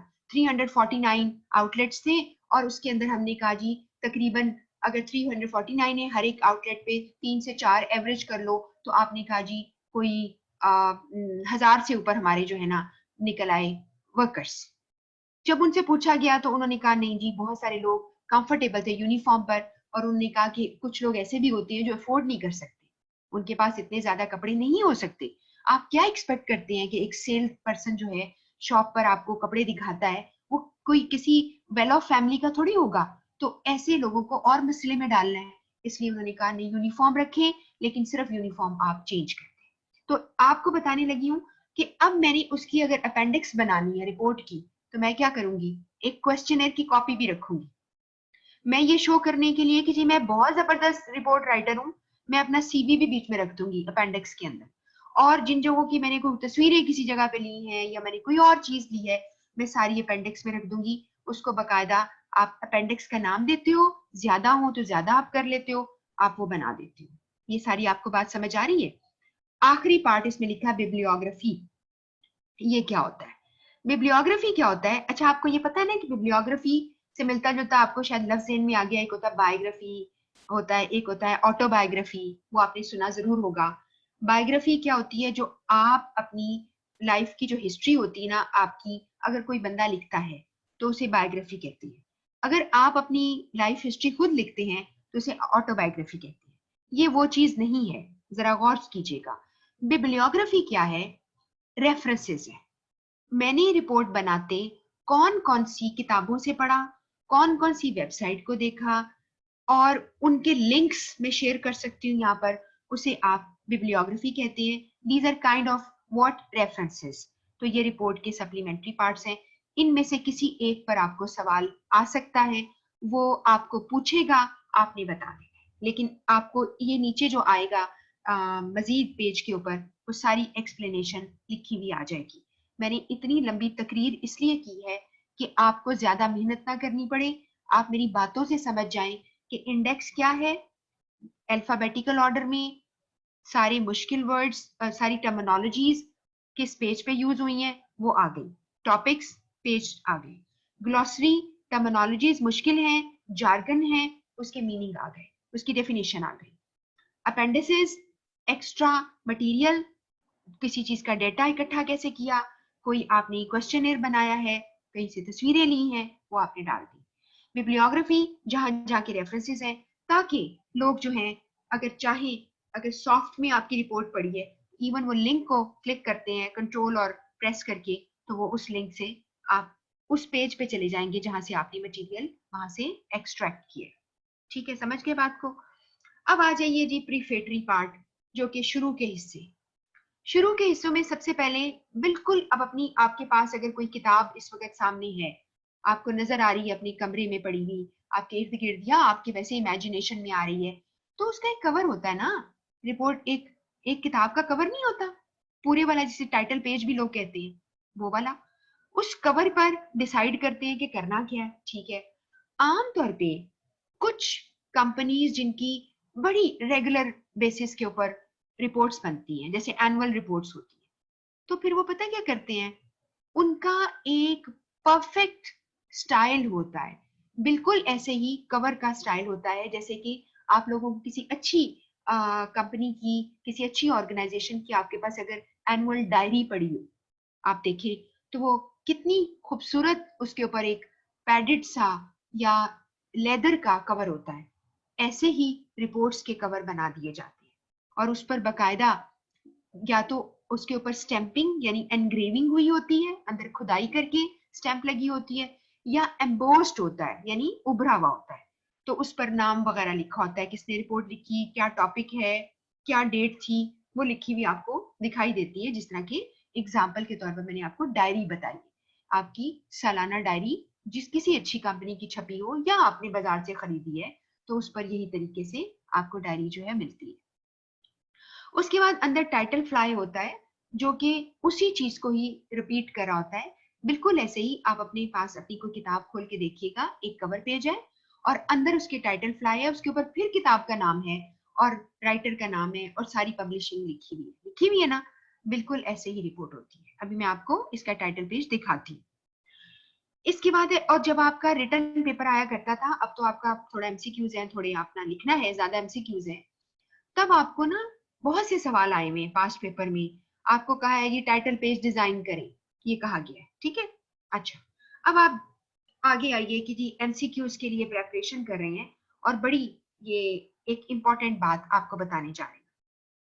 आपके पास है जी एक लेटर ऑफ ऑथराइजेशन होता है, उसकी कॉपी आप रिपोर्ट के अंदर बाइंडिंग के अंदर रख देते हो। अब आपसे कोई पूछे ये लेटर ऑफ ऑथराइजेशन क्या चीज है, ये एक सबूत है, एविडेंस है कि किसी अथॉरिटी ने आपको इनिशिएट किया, यानी आपको एक यानी ऑफर की है कि आप रिपोर्ट बनाएं, उसकी कॉपी आप वहां पे लगा देते हो। दूसरा लेटर होता है, उसे कहते हैं लेटर ऑफ एक्सेप्टेंस। आप सोचिए भला कॉमन सेंस से कि कौन जो है वो इसको लिखेगा लेटर ऑफ एक्सेप्टेंस को, वो आप लिखेंगे, the author of the report. आपने एक्सेप्ट किया। अब आपने जब एक्सेप्ट किया और उसमें सबसे बड़ी बात पता क्या होती है, टाइमलाइन, कितने टाइम तक आपने इसको देना है, डेडलाइन आपको दी होती है, क्या क्या काम आपने करके देने हैं, कितने प्रोजेक्ट को कितनी वक्त कंप्लीट करके उस पर रिसर्च बनानी है, कितना आपका बजट है, ये सारा कुछ लिखा होता है। आप उसके ऊपर अपनी एक्सेप्टेंस देते हो और ये भी बताते हो कि मेरी टीम में कौन कौन होगा, ये भी आप बता सकते हो। डिपेंड करता है कि कितने स्कोप की है, कितनी बड़ी रिपोर्ट है, आप उसे लेटर ऑफ एक्सेप्टेंस कहते हो। ये इन दोनों लेटर्स को मैंने हाईलाइट किया हुआ है, अगर आपको नजर आ रहा है तो। अब हाईलाइट मैंने क्यों कर दिया, इसलिए कि आज का दौर है शॉर्टकट दौर। अब इतनी लंबी लंबी कहानियां हम नहीं करते, आपकी ऑथराइजेशन लिखूं, अपनी एक्सेप्टेंस लिखूं, तो मैंने एक ही खत लिख दिया, उसको कहते हैं लेटर ऑफ ट्रांसमिटल। अगर वो मेमो की शक्ल में है तो उसको मेमो ऑफ ट्रांसमिटल कह देंगे। अब आप कहेंगे ये क्या होता है, आपको मैं एक सिंपल सी बात बता देती हूँ कि लेटर ऑफ ट्रांसमिटल या memo of transmittal is just like a covering letter. आप इसको नोट कर लो बात को। बिल्कुल ऐसे ही जैसे मैंने आपको सिखाया कि सीवी के साथ एक कवर लेटर जाता है, इसी तरह एक रिपोर्ट के साथ कवर लेटर जाता है जो कवरेज देगा कि जी what is there in the report, and it is talking about the scope of the report, and it is giving that a little bit nutshell में सारा बताएगा। उसे हम लेटर ऑफ ट्रांसमिटल कहते हैं। और उसके अंदर दो जो ऊपर मैंने चीजें हाईलाइट की हैं वो उसके अंदर आ जाती है। मिसाल के तौर पर लेटर ऑफ ट्रांसमिटल स्टार्ट ही ऐसे होता है कि जी आपने मुझे ऑथराइज किया था, मैंने माना, मैंने रिपोर्ट तैयार कर ली है और वो रिपोर्ट इस तरह से हुई है। उसके ऊपर एक छोटा सा आपने लेटर लिखा और लेटर छप बना हुआ है, प्रिंट हुआ है, आप रिपोर्ट के शुरू वाले हिस्से में डाल देते हैं।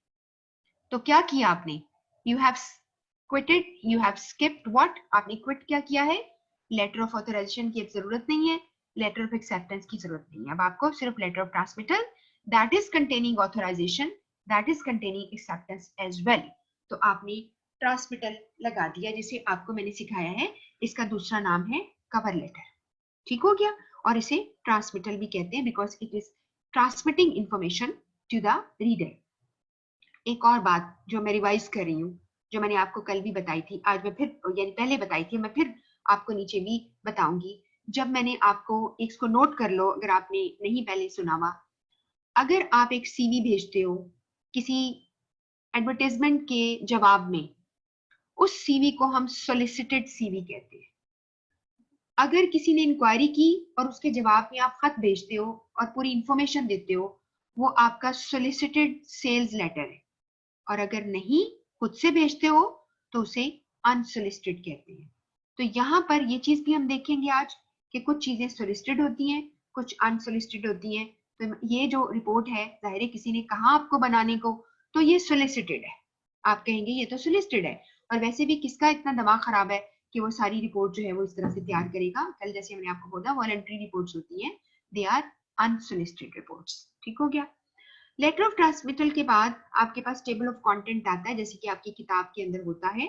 आप एक दफा अपनी किताब को उठाकर उसका पहला पेज, उसका अंदर का पेज, उसका टेबल ऑफ कंटेंट एक दफा चेक कर लेना ताकि आपको याद रहे। टेबल ऑफ कंटेंट के बाद आपके पास आती है एग्जीक्यूटिव समरी। अब एग्जीक्यूटिव समरी की मैंने पहले ही बहुत तारीफ कर दी आपको। मैंने कहा जी वो समरी जो कि एग्जीक्यूटिव्स के लिए होती है, इसमें आप सारी रिपोर्ट को शॉर्ट करके बना देते हो, उसे आप एग्जीक्यूटिव समरी कहते हो। इसके बाद आपने जो चीज याद रखनी है वो ये है, इसका दूसरा नाम है सिनॉप्सिस। सिनॉप्सिस कहते हैं झलकियों को। कुछ लोग एग्जीक्यूटिव समरी इस्तेमाल नहीं करते, उसकी जगह सिनॉप्सिस करते हैं। और जाहिर बात है ये थोड़ा क्या होती है, इसका जो साइज थोड़ा छोटा होता है। इसके बाद है एब्स्ट्रैक्ट। इसका जो एब्स्ट्रैक्ट है वो क्या है, अगेन इसका साइज छोटा होता है। ये भी आपको एक व्यू देता है कि रिपोर्ट में क्या है। तो आपके रिपोर्ट के शुरू के हिस्से, बॉडी ऑफ द रिपोर्ट शुरू होने से पहले कितनी लंबी कहानी है जो हम लोगों को बनाकर देते हैं, रीडर्स पढ़ते हैं। इसमें कुछ चीजें परमानेंट है जैसे मैंने आपको बताया, और कुछ चीजें उसकी जगह पे ले रही। अब आपकी बॉडी ऑफ द रिपोर्ट शुरू हो गया। आपका पेज नंबर जैसे आपने शो किया वैसे ही इंट्रोडक्शन पार्ट आता है जिसमें आप इंट्रोड्यूस कराते हैं, बॉडी आती है, डिटेल, कंक्लूजन आता है, रिकमेंडेशंस आ गई, जरूरत है तो आपकी ये सारी रिपोर्ट बन गई। और अभी बाकी सप्लीमेंट्री पार्ट्स आपको सिखा दिए। आपको सवाल आएगा कि ग्लॉसरी या कोई भी कौन सा सप्लीमेंट्री पार्ट है तो आपको नाम आने चाहिए, कौन सा प्रीफेटरी पार्ट है आपको नाम आने चाहिए, और बॉडी के कितने पार्ट हैं आपको आना चाहिए। ठीक है। और बॉडी ऑफ द रिपोर्ट के बारे में ये भी कहा जाता है, ये it is actual meat of the report. आप कहेंगे मीट क्या, गोश्त यानी। अब आप कहेंगे मीट क्यों कहा, वो इसलिए कि जैसे फॉर इंस्टेंस अगर आप एक बाहर किसी ने किताब में लिखा हुआ कि आपको पता है ना थैंक्स गिविंग एक होता है क्रिश्चियंस का, जो क्रिश्चियनिटी में है थैंक्स गिविंग। आप में से बहुत सारे बच्चों को पता होगा, बहुत सारे लोगों को पता होगा। थैंक्स गिविंग जो है वो एक उनकी एक फेस्टिवल है, समझ लें एक रिचुअल है उनका, जिसपे उन्होंने एक बनाया हुआ है। जैसे हम लोग करते हैं ना, कुर्बानी करते हैं, हमारा भी तो एक रिचुअल ही है ना, अल्लाह की तरफ से हमें एक हुक्म हुआ और हमने उसको फॉलो कर लिया है। उनकी मेमोरी को याद करने के लिए, उनकी कुर्बानी को, हमारे इब्राहिम अलैहिस्सलाम की, हजरत इब्राहिम अलैहिस्सलाम की, तो हम वो कुर्बानी करते हैं। वो कुर्बानी वगैरह कोई नहीं करते, वो क्या करते हैं, टर्की, टर्की मुल्क का नाम नहीं, टर्की एक बहुत बड़ा परिंदा होता है, बड़ा सा मोटा सा, उसको वो बेक करते हैं और फिर वो फैमिली बैठकर उसका जो है हशर नशर करती है, खाती है। ठीक है। इस तरह हम लोग भी बकरा खाते हैं और ना पाए छोड़ते हैं, ना सर छोड़ते हैं, ना जुबान छोड़ते हैं। लाहौरिये तो बहुत खाते हैं, मुझे कराची वालों का नहीं पता, इस्लामाबाद वालों का भी सही नहीं पता। गुजरात वाले लोग बहुत खाते हैं, फैसलाबाद वाले नहीं छोड़ेंगे। ये सारे लोग जो हैं ये खा जाते हैं। ठीक है। तो असल में हड्डियां भी शायद चबा लेते होंगे, है ना, कहते नहीं नहीं हड्डियों का भी सूप निकाल लो। तो मीट का मतलब है कि it is the meat, actual meat, it's not skin, क्योंकि जो टर्की बेक होती है वो स्किन के साथ होती है। ठीक है, पूरी स्किन के साथ। और उसका जो अंदर से मीट लोग निकाल के खा जाते हैं। ठीक है। इसी तरह आपके जो मुर्गियां लोग जिबा करते हैं, जिबा क्या या रोस्ट करते हैं, तो आप देखते हैं ना कि वो पूरी एक स्किन के साथ जो हुई होती है। वैसे उसका अपना एक टेस्ट होता है स्किन वाले का, बिकॉज उसका जो मीट होता है वो बहुत इंटेक्ट रहता है और वो बहुत ही जूसी रहता है। अब आपको भूख ना लग जाए, इस वक्त शाम हो रही है और आप शायद सारे लोग पता नहीं कहाँ कहाँ मुझे सुन रहे हैं, तो ये सारा कुछ जो है, these are the parts. Important तरीन ये हिस्सा था जो मैंने आपको बता दिया। इसके बाद यहाँ पे रिपोर्ट के बारे में आपको पढ़ना है, बस पढ़ना है, ये सारा पढ़ लीजिएगा। कवर, टाइटल पेज या टाइटल, टाइटल पेज कहाँ क्या क्या होगा इसके अंदर पढ़ लीजिएगा। सारा मैंने आपको बता दिया, सारा कुछ बता दिया। ट्रांसमिटल क्या होता है, टेबल ऑफ कंटेंट्स क्या होते हैं, एक रीडिंग बस कर लेना, काम की बात को अंडरलाइन कर लेना, बाकी छोड़ देना।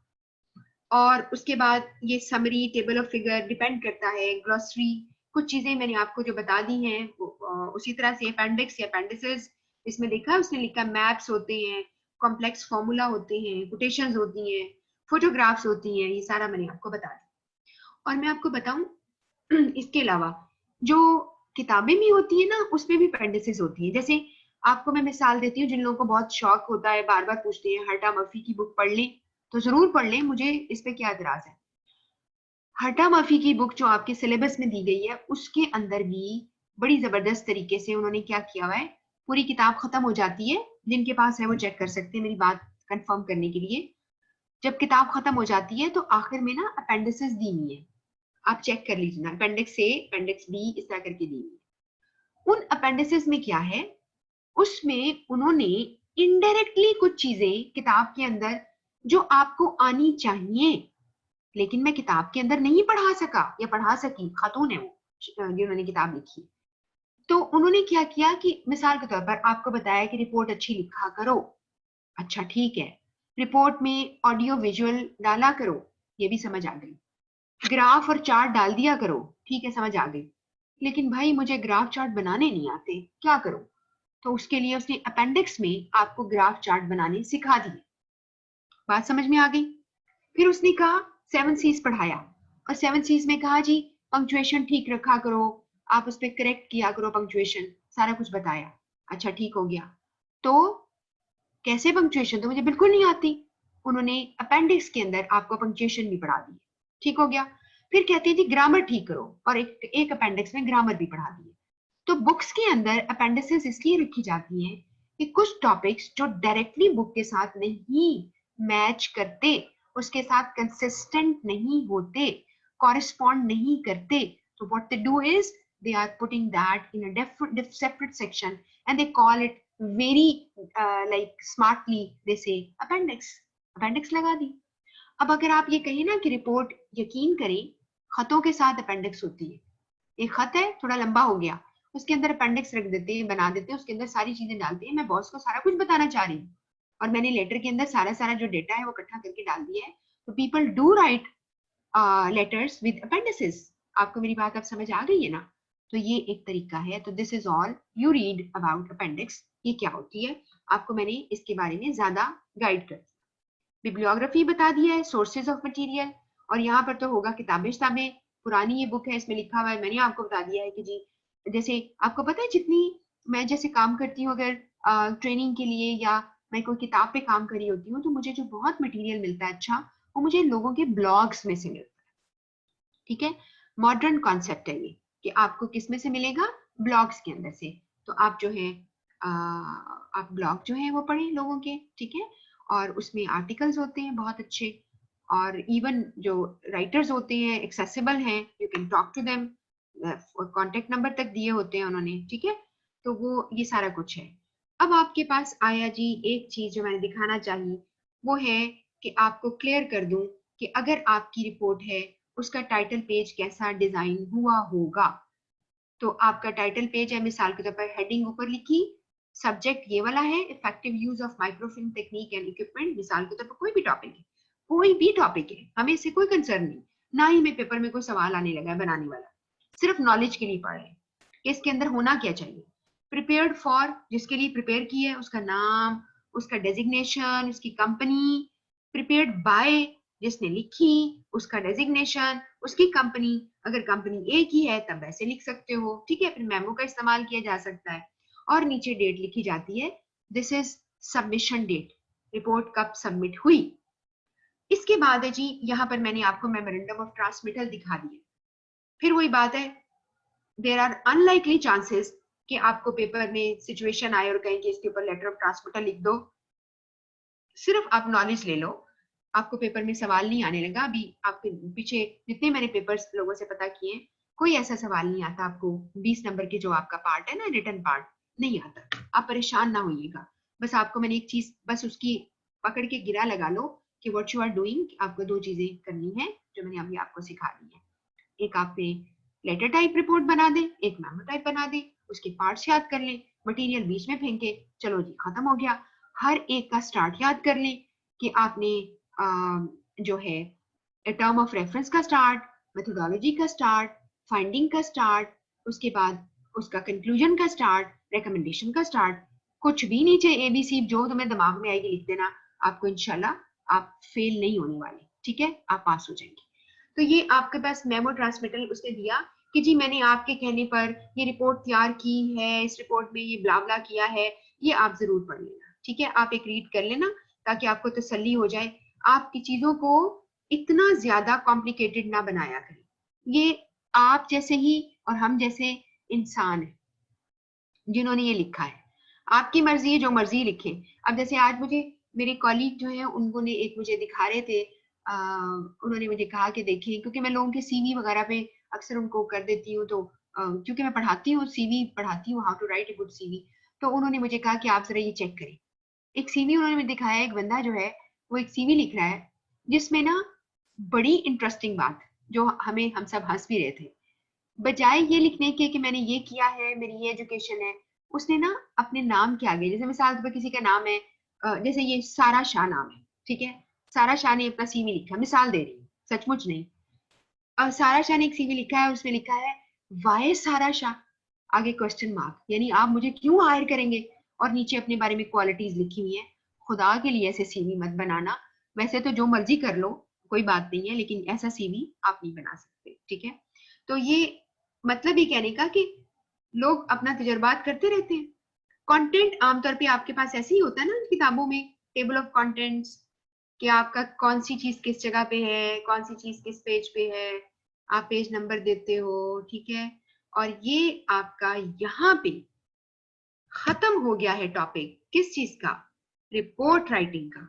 यानी इसके बाद मेरी तरफ से आप जहां मर्जी से पढ़े, आप कहें जी मिस हम यहाँ से पढ़ते हैं, हम यहाँ से पढ़ते हैं, पढ़ लीजिए, बिल्कुल आपका टाइम है, आपका जो है हौसला है, आप जहां से मर्जी पढ़िए। तो ये हमारा एक टॉपिक जो है खत्म हो गया। एक लंबी सी सांस लें, टाइम हमारे पास चूंकि है, तो एक दूसरा टॉपिक जरा छोटा सा है, ऐसे ही बस थोड़ा सा हम पढ़ लेते हैं, ताकि कल के लिए हम कोई और अच्छी चीज पढ़ सके, कल का टाइम जो है वो हम अवेल कर सके और इसको ध्यान से हम पढ़ सके। अगला टॉपिक आ गया जी प्रपोजल्स। जब भी कोई लफ्ज प्रपोजल सोचता है तो फौरन ही लोगों के दिलों में एक ही ख्याल आता है, शादी ब्याह का प्रपोजल। एक प्रपोजल आया जी, ठीक है। हमने बात करनी किसकी, बिजनेस प्रपोजल। अब बिजनेस प्रपोजल को समझने का एक तरीका ये है, मिसाल के तौर पर अखबार में टेंडर नोटिस आता है ना, और लोग जो है वो उसके ऊपर सारा अपना भेजते हैं और लोग खुश होते हैं, इनका टेंडर मंजूर हो गया। और जब आप अपना पूरा भेजते हैं कि मैं प्रोजेक्ट पे काम करूंगा और ब्ला ब्ला, आप उसमें सारा कुछ लिखते हैं, स्कोप लिखते हैं, टाइम लिखते हैं, पैसे लिखते हैं, सब कुछ लिखते हैं, तो उसे हम प्रपोजल कहते हैं। अब आप दो तरह के प्रपोजल होते हैं, एक होते हैं रिसर्च प्रपोजल, आपने रिसर्च करके देनी है, आपको पेपर में इसके बारे में कुछ नहीं पूछेगा क्योंकि आपके सिलेबस में बनता नहीं है ना रिसर्च का काम। आपने बिजनेस प्रपोजल लिखना है, आपको एक प्रोजेक्ट पे काम आपने करना है और उस पर आपने बताना है मुझे कितना टाइम लगेगा, कितने पैसे लगेंगे, मेरी कितनी टीम काम करेगी और मेरे पास कितने डिलीवरेबल्स हैं, क्या डिलीवरेबल है। अब गौर कीजिएगा, पहले 1 मिनट के लिए मुझे सुन ले, फिर आपको समझ आ जाएगी। प्रपोजल दो तरह के होंगे, एक सोलिसिटेड, आपको किसी ने एक खत भेजा है और उस खत को हम कहते हैं, मैं अभी आपको पहले दिखा दूं, आई थिंक यहाँ पे कहीं जिक्र आएगा, मैं आपको दिखा देती हूँ। ये देखिए हाईलाइटेड, ये मिला आपको। टिपिकली कंपनी आपको आरएफपी भेजती है, RFP is request for proposal, इसे आरएफक्यू भी कहते हैं, नोट कर ले, रिक्वेस्ट फॉर कोटेशन। आप में से बहुत सारे लोगों को पता होगा जो स्पेशली वर्किंग है कि कोटेशन क्या होता है। अब आप इसके लिए समझने के लिए मैं एक एग्जांपल देती हूँ। आपने कहीं पे एक डेलीगेशन आपका आया है, आपने कहीं पे उनकी मीटिंग करवानी है और आपने किसी होटल के अंदर उनकी रिजर्वेशन करानी है, आप उस होटल की कोटेशन मंगवाते हैं। समझ गए मेरी बात को? कोटेशन आ गई। कोटेशन में क्या है? क्या खाने में मिलेगा, कितना चार्ज करेंगे, कमरा क्या है, कमरों की फैसिलिटीज क्या है, वहां और क्या फैसिलिटीज है, जैसे लॉन्ड्री आपको मिलेगी, वहां पे स्विमिंग पूल्स है वो आपको मिलेंगे, या आपका जो ब्रेकफास्ट कॉम्प्लीमेंट्री है ये आपको मिलेगा। तो पूरी कोटेशन आपके पास आ गई। दूसरे किसी ने भेजी होटल ने, उसकी कोटेशन आ गई, यानी पूरा खर्चा पानी बताएगा आपको। आप कंपेयर करेंगे। समझिए मेरी बात को? तो आपने रिक्वेस्ट की है तो आया, आपने जुबानी कर दी होगी, फोन पे कर दी होगी, ठीक है। यहाँ पर आपने रिक्वेस्ट पूरी लिखनी है, अपना स्कोप बताना है, काम क्या कराना है, सारा बताना है। मिसाल के तौर पर आपने अपने सिस्टम सारे को क्या कराना है, आपने कंप्यूटराइज कराना है, आपने सॉफ्टवेयर नए इंस्टॉल कराने, आपने सारा जो है अपडेट करना है। उसके लिए आप किसी कंपनी को एक रिक्वेस्ट भेजते हैं, उस पर वो अपनी कोटेशन देगा, वो उसका प्रपोजल होगा। वो प्रपोजल में आपको बताएगा कि जी कितने टाइम पर मैं काम करूंगा और कितना खर्चा होगा और क्या क्या चीजें डिलीवरेबल है। डिलीवरेबल का मतलब ये होता है कि आप क्या क्या उसे बना कर देंगे। उसमें हो सकता है कि आपने सॉफ्टवेयर तो अपडेट किया, आपने आपकी जो वर्कफोर्स है यानी आपके एम्प्लॉयज हैं, आप उसकी ट्रेनिंग भी देंगे। जबरदस्त हो गया, आप ट्रेनिंग भी देंगे, ट्रेनर आपका अपना होगा, बड़ा जबरदस्त पैकेज है, हम इसको फॉलो करेंगे। और इसके अलावा ये भी बताएंगे कौन सा काम कब होगा। उसके लिए हो सकता है आपको प्रेमिसेस में चेंजेस लानी पड़े, आपके कुछ ऑफिसेस आप खत्म करेंगे, दूसरे ऑफिस में शिफ्टिंग करेंगे, वो सारा प्लान बताएंगे। इसका मतलब तो नहीं कि आप ताला लगा के घर चले जाएंगे और वो उसके अंदर कितने दिन घुसे रहेंगे, काम करेंगे, ऐसा तो नहीं होगा। सारा आपको बताएंगे। यहां तक बताएंगे कि मोड ऑफ पेमेंट क्या है, पैसे कैसे तुम लोग दोगे। वो आपको कहेगा जी हमने 50% शुरू में लेना है, 25% जब आपका 50% काम हो जाएगा तो लेंगे, और बाकी 25% एंड में लेंगे कंप्लीशन के बाद। ये भी सारा कुछ होगा, ये सारा प्रपोजल लिखकर देता है। और ये काफी कॉन्फिडेंशियल बात होती है। बकायदा आपका एक टाइम होता है जिसमें आपने प्रपोजल सबमिट कराना है। आपको वो तरीका बताता है कि आपने इन पर्सन आना है, खुद जमा कराना है, कोरियर करना है, कैसे करना है। और जब आपको वो मिल जाता है तो आप उसको कंपेयर करते हैं मुख्तलिफ कंपनीज के प्रपोजल्स के साथ, और जिसको काम देना है उसको काम दे दिया जाता है और वो कंपनी अपना काम शुरू कर देती है, या वो टीम काम करना शुरू करती है, प्रोजेक्ट टीम होती है वो काम करना शुरू करती है। ये सारा कुछ आपने यहाँ पे पढ़ लीजिएगा एक दफा मेरी बातों की रोशनी में जो मैं आपको समझा रही हूँ। बाकी एक रीडिंग कर लीजिएगा, जितना आपको समझ आ जाएगा। अगर कोई चीज नहीं भी समझ आई तो you can skip it, simply it's not going to be like a big deal कि आपको इतना कोई कॉम्प्लिकेटेड सवाल आएगा। तो ये आपको प्रपोजल के बारे में आपको गाइड किया। यहाँ पे लिखा है कि आपने कोई प्रोजेक्ट पे काम किया है तो आप प्रपोजल उसके लिए करेंगे। अगर आपने कंपनी, कोई बाज ऐसे लोग भी होते हैं ना जो खुद अपना प्रपोजल जो है लेकर आते हैं, जो कि अनसोलिसिटेड होता है। मिसाल के तौर पर जो एक कंपनी आती है, मिसाल तो हमारा एक बड़ी बिल्डिंग है, वो आकर वैसे ऐसे गुजर के गई, उनकी टीम बस गुजर रही है, देख रही है। उसने हमें एक प्रपोजल दिया है कि हमने देखा कि आपकी जो बिल्डिंग है उस पे टर्माइट है, टर्माइट जो दीमक लग रहा है, या आपकी बिल्डिंग जो है उसको रेनोवेशन की जरूरत है। तो हम कॉन्ट्रैक्टर हैं, इंटीरियर डिजाइनर हैं, हम रेनोवेट कर देंगे, ये हमारा सारा काम का है। बिल्कुल ऐसे हो सकता है, अनसोलिसिटेड प्रपोजल इसे कहेंगे आप। ठीक हो गया। फिर आप यहाँ पे ये चीज मैंने आपको समझा दी। अब यहाँ पर इंटरनल प्रपोजल्स, एक्सटर्नल प्रपोजल आप पढ़ेंगे। कंपनी के अंदर, कंपनी के बाहर जाते हैं। सोलिसिटेड जो आपने मंगवाए आरएफपी के थ्रू, अनसोलिसिटेड उन्होंने खुद ही दे दिए, आपने कोई रिक्वेस्ट नहीं की थी, वो खुद ही आपको आइडिया देते हैं कि जी आप अपना मन से काम करवा लें, हम आपको काम करके देंगे। और अभी आपने देखा है कि अभी लेटेस्ट जमाने में आपने देखा है कि लोगों ने कितना रेनोवेशन कराया है, जितनी पुरानी बिल्डिंग्स हैं उनको उन्होंने लिफ्ट कराया, उसे कहते हैं ना, नया जो एक फेस जो कहते हैं लिफ्ट दिया उसको। आपने देखा है कि अक्सर बिल्डिंग्स के बाहर सारा उन्होंने ग्लास कर दिया, और बिल्डिंग जैसे हाई राइज बिल्डिंग्स हैं उनको आप उन्होंने इस तरह से एक बड़ा ही अच्छा सा अपीयरेंस दी है। तो ये सारे काम जो है लोग करते हैं, ईदर सोलिसिटेड और अनसोलिसिटेड। इसके बाद प्रपोजल के कुछ पार्ट्स हैं, आपने इसको बस एक दफा रीड कर लेना है। बेनिफिट्स हैं, फिजिबिलिटी है उस प्रोजेक्ट की, ये सारा पढ़ लीजिएगा, एक रीडिंग, जस्ट एक रीडिंग। ये भी हो सकता है कि आप दो दो तीन तीन लाइनें अच्छी तरह पढ़ लें, आखिरी लाइन पढ़ लें, आपको अंदाजा हो जाएगा, ऐसे भी हो सकता है। इसके बाद स्केड्यूल, ये सारा लिखा है जो मैंने आपको सिखा दिया। कॉस्ट कितनी आएगी, स्केड्यूल क्या होगा, आप ये सारा कुछ बताएंगे। फिर इसकी जो है यानी इसमें इंडिविजुअल की या ऑर्गेनाइजेशन की क्वालिफिकेशन, यहाँ पे क्वालिफिकेशन से मुराद होता है आपके अंदर कितनी एक्सपर्टीज है, जैसे कि कल मैंने आपको दिखाया था रिपोर्ट के अंदर। और ये खत्म हो गया, प्रपोजल कंक्लूड कर दिया आपने। आपको प्रपोजल लिखना आने के चांसेस नहीं है, लेकिन कुछ स्टेप्स हैं इन मेकिंग प्रपोजल, आप ये देखेंगे, आप इसको एक दफा पढ़ लेंगे, आपने क्या क्या स्केड्यूल करना है सारा कुछ कर लेंगे। इसके बाद एक स्पेसिमन है प्रपोजल का, जो इंटरनल प्रपोजल है, और यहाँ पे आपको मेमो के फॉर्मेट में नजर आया। अब मेरा नहीं ख्याल कि आप लोग इसको भूलेंगे कि मेमो क्या होता है। अब मैं आपको एक छोटी सी पहले इसकी डिटेल थोड़ी सी बता दूं, ताकि इससे आपकी एक और चीज की रिवीजन हो जाएगी। यहाँ पे एक लफ्ज आ रहा है, सब्जेक्ट आ रहा है proposal to write a feasibility report of for employ wellness programme.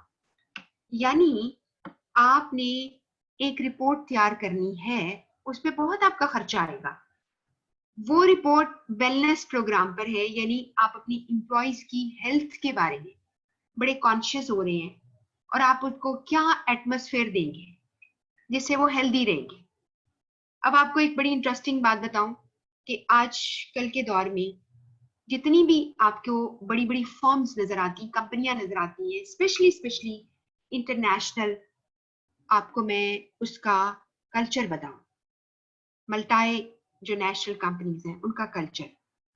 बाकायदा उन कंपनीज के अंदर जिम होती है, उस कंपनी के अंदर उन्होंने खेलने के लिए कोर्ट बनाए हुए हैं। उससे क्या फायदा होता है कि जो लोग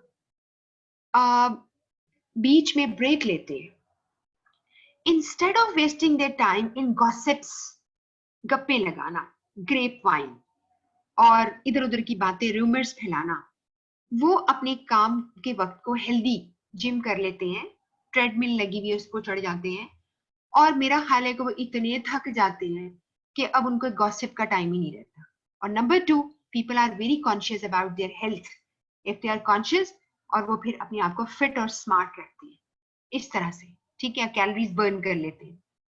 तो ये एक तरीका बनाया गया है। और इवन एक और वैसी चीज आपको बताने लगी हूँ आपके नॉलेज के लिए, क्योंकि थोड़ा टाइम है मेरे पास, वो है कि आज के कल के दौर में ना एक और चीज जिसपे बहुत ज्यादा काम हो चुका है दुनिया भर में, वो है flexi time scheme. Flexi time scheme का मतलब ये है कि फ्लेक्सिबल वर्किंग आवर्स। उसमें क्या है कि आपको बहुत सारा काम जो आप घर से कर सकते हो, आप अपने घर पे कर लेते हो, और घर से आप ऑफिस में बैठे होते हो, आप लोगों से कम्युनिकेट भी कर रहे होते हो, जैसे भी आप मैं आपके साथ कर रही हूँ। ये बहुत पुरानी बात हो गई है। और उससे क्या है, उसके लिए एक और हम टर्म यूज करते हैं, उसे कहते हैं वर्क लाइफ बैलेंस, या उसे कहते हैं वर्क लाइफ इक्वेशन। आपने अपनी जिंदगी और अपने घर को लेके चलना है, आप उसको में बराबर रखते हो। और इसमें ना सिर्फ ये नहीं होता कि खवातीन का मसला होता है कि जी खवातीन अपने घर को भी घर से कर लेंगी तो घर भी ठीक रहेगा और ऑफिस भी ठीक रहेगा, लेकिन अभी आपने देखा लॉकडाउन के दौरान कैसे कैसे लोगों ने जोक्स बनाए हुए थे, व्हाट्सएप पे आपको जरूर आए होंगे, जिसमें आपने देखा एक बंदा ऊपर से कोट पहन के बैठा हुआ ऑफिस में, और नीचे उसने शॉर्ट्स पहने हुए, और कोई ऐसे हैं जो छुप के नीचे सब्जी काट रहा है लेकिन ऑफिस में बात कर रहा है। तो इस तरह के मिसाइल तो आते हैं जब घर से आप काम करेंगे। और नंबर टू ये होता है कि बाज़-औक़ात आपकी जो आपके छोटे बच्चे हैं, आप उनका ख्याल रख सकते हो। और कभी कभार ऐसा होता है कि मेल ऑफिस का काम अगर घर से कर रहा है, जो फीमेल है उसकी जो वाइफ है वो हो सकता है डॉक्टर हो, तो उसको तो फिजिकली वहां जाना होता है, तो वो इस तरह अपनी वर्क लाइफ इक्वेशन कर लेते हैं। तो अब मैं बताने लगी हूँ कि दुनिया में बहुत सारी चीजों के ऊपर काम हो रही है, जिसके ऊपर रिसर्च हो रही है। अब ये जो रिपोर्ट आप देखने जा रहे हो, ये भी उसी टाइप की रिपोर्ट है। वेलनेस प्रोग्राम, हमने एम्प्लॉयज को ठीक रखना है।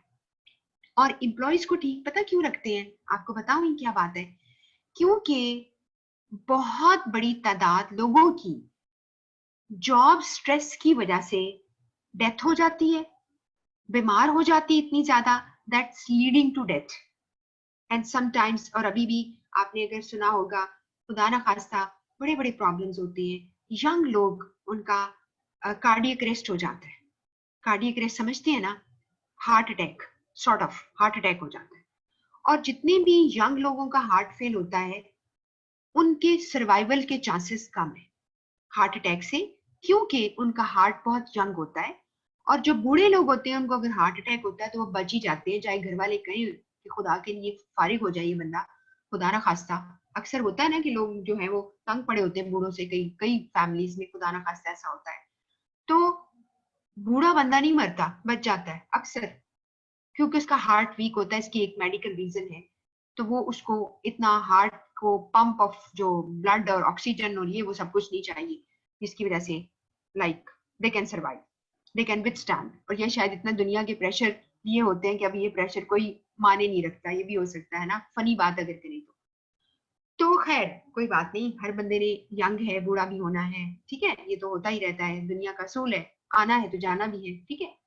तो ये एक प्रपोजल है, वापस आते हैं प्रपोजल पर, क्योंकि अगर मैं आपको यही बताती रहती ना तो आपने सारे लोग जो हैं जो मेरे ख्याल है बंद करके बैठ जाते हैं कि बस बहुत सुन लिया हमने। तो वेलनेस प्रोग्राम के ऊपर एक रिपोर्ट बनानी है, उसका प्रपोजल है कि आपने एक प्रपोजल दिया, आपने बताया कि क्यों ये रिपोर्ट अच्छी है, क्यों ये रिपोर्ट फिजिबल है। फिजिबिलिटी रिपोर्ट कहते हैं वायबिलिटी, यानी किसी चीज का फायदा होना, उसकी बात होती है।